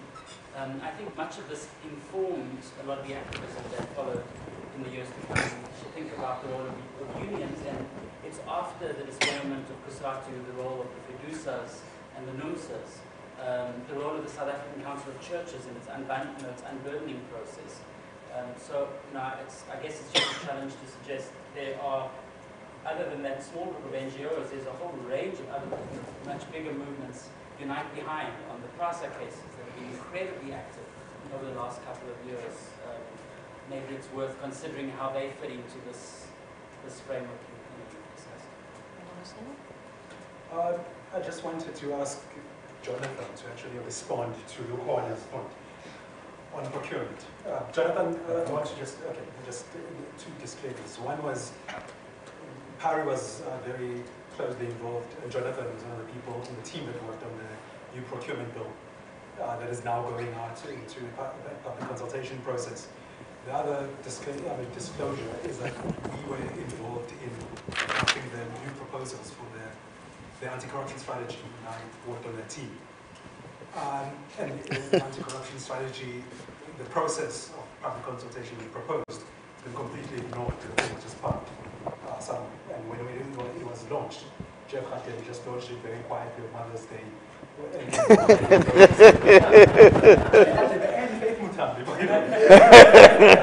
Gets interesting. So it's gone nowhere. The process was just completely ignored. Anyhow, but I wanted to ask Jonathan in particular to respond to your point about procurement because of the bill that's now going on for public consultation. Okay. All right, so I got a bunch. I'll be quick. Okay, so I think, so I had a research project which was trying to figure out what mobilization against state capture was. So that's why I needed to find, actually after a while I realized, well, I can't look at all civil society mobilization, all politics in the last 15, 20 years. I agree absolutely with Right to Know and so on. So that's why I needed to identify what state capture was. So my way of doing that is to pick the State Capacity Research Project, which was funded by the donors, and read their materials and try from there to say, okay, that's what they're calling state capture. I would agree absolutely that there's been, it was made in another panel, the point about, this has been an instance of mobilization where, pulling the good from the bad, where we actually get citizens and Uber drivers who are beginning to talk about state capture, and that means democracy, and I would do that. But for this purpose, for the purpose of limiting what I'm trying to understand, which is the mobilization against a particular thing, I'm trying to identify what that particular thing is. So Zuma, rather than the Guptas, comes out of the Swilling and Foley work on SASA, which came out of Stellenbosch or whatever. So they make the particular point there that because Batabile Dlamini was such a close ally of Zuma, that they see that as part of state capture. Okay, so I mean, there may be Mbonaseni or others who are part of that research network may disavow that, but that's where I'm bringing in the Zuma bit. But I think it's important that he's there as the president in the Constitution, because whatever he may say, I'm seeing that an important part of that definition is his ability to be the holder of the formal power as well as the informal power. Lukanya, I would actually disagree with you slightly. I don't actually think it's necessarily a problem. I don't think it's a problem for political parties to mobilize, within the Constitution, nor for people like Mentor to use informal means. But I do think when we get to, it's identified as a state capture project, that it's actually a shadow against the Constitution, then we've got a particular problem. But we should talk more about there. I think, just by the way, there's a whole, and your talk is part of it, there's just a whole set of literature and talk now, discourse about public law, about constitutional law in ways that is way beyond law, yeah. Which is lovely. It's using courts and into the politics and the, and community mobilization, and that's important. Okay, so the why narrow, Henny, I think I've kind of addressed that in a way. I mean, right to know and the state information, doesn't really, well, I haven't seen it yet in the state capacity research project. Maybe I'm missing, a report because, clearly intelligence and all of that is definitely a part of Zuma's power, or has been, and still probably is. But yeah, so I haven't seen that yet, but I haven't, maybe I haven't fully looked at that yet. So the time, I mean, I'm actually not on the writing outside. I'm the one, I feel like I'm one that's actually willing to go back further. But again, with this project, they're defining it as 2010. So I'm defining it as 2010 because I've got to have, some authoritative, well, I've got to have some defensible way of saying what state capture is. So that's the literature I'm going to, and then I'm pulling it from there. So I would just, on the last 2 points come from Mbongeseni's point. So what I meant to say actually in response to Anthony earlier on was this concept of symbolic jurisdiction, okay? That's where an actor or a mechanism asserts jurisdiction, but it's only symbolic, right? And of course there's good things about symbols, but there's also preclusion. It means you can't actually get effective action. So it would be very ironic, right, Mbongeseni, if PARI was seen as part of symbolic jurisdiction by participating in the national anti-corruption strategy, which in fact was an entire exercise leading us down the garden path so that we weren't looking. I'm not the master chess player. Somebody else is, so maybe. But I didn't take money from PARI to look at the national anti-corruption strategy. I did on procurement. And yeah, absolutely. I think, I'd look to a couple I think you're absolutely right, Lukanya, that there needs to be more on that. I think there's a place for PARI in that. I think Corruption Watch is certainly doing, quite a lot of good bit there. I think also we should look at the Gauteng Open Tender Bill, yes, which was actually very close to some of what you were talking about there. They are taking on board some of the involvement of citizen and community groups into what's kind of called integrity audits, or sort of open verification of tender processes. And I think that's a good place to start. Social audits of sort, yeah. Yeah. Anybody else like to? I think I want to just bite on this question around whether Jacob Zuma agrees the state capture or not, and tie it up with this question on continuities. I don't think we can definitely say we have a definite consensus on what state capture is. And it comes up, if you read Jonathan's paper, you bring it up, but you almost make it seem as if it was just a nuanced grammatical twist by the public protector. In fact, she was trying to do something very significant when she said state of capture. She was almost trying to debunk the very concept of state capture, because it was already there when she writes that report. But she titles it State of Capture. Because if we are then going to talk about all these other fightbacks which happen within the machinations of the state apparatus, the judiciary, the media is the fourth estate, the civil society, and you don't get the classic repression that you would get in other jurisdictions where state capture has actually taken root, you then start to problematize the concept of state capture. But because it's Jacob Zuma and he does it in a very banal way, you know, of the judiciary, the executive, parliament, and here I am. Of course, there was already erosion of two important arms, parliament in the form of the National Assembly and its speaker, Baleka Mbete, being the chairperson of the ANC, and then going back to do wrong things, not because she had never been speaker, by the way. People forgot that Baleka had been a speaker previously, and she knew exactly what needed to be done in that institution, but because of the politics of the day, she then repurposed her own mind and conscience to then become an actor and an enabler. We'll probably also want to go back to what I call the mutation of patronage networks within the ANC.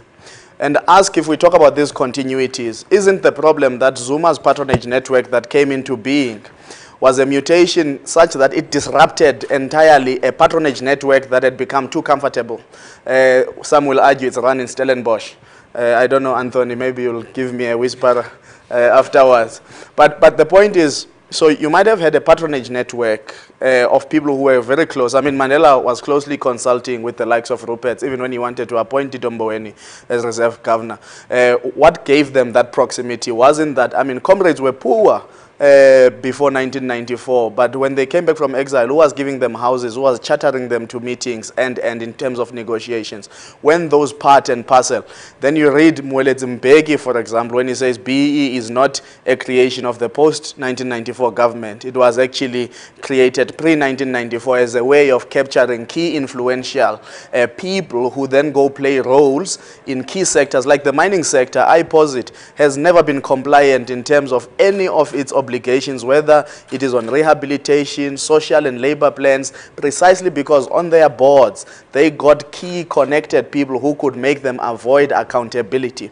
So the notion of state capture, or a disruption, as I want to put it, a political syndicate that took away, and I think Zuma knew his power was constrained in a way, so he needed to act quickly, and hence the cabinet reshuffles, because if you are frustrating the project, I only have 10 years, and in KZN they come up with the 20-year plan in 2012, which was then a way to say, how do we sustain power post a Zuma exit? So they were always aware that they had to play within the machinations of the state, and I think we still need to apply ourselves much deeper in coming, because for future generations we might create a travesty of writing state capture to be synonymous with Jacob Zuma, and I think we do need to probably apply ourselves much more going forward, because many of these projects happened in haste because we were trying to respond as a reaction quickly to what was going on and influence public posture and discussion. But I think going forward there's much more work that we need to do, definitely.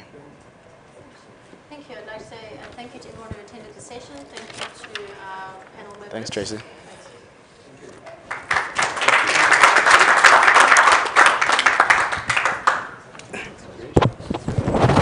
Thank you, Tracy.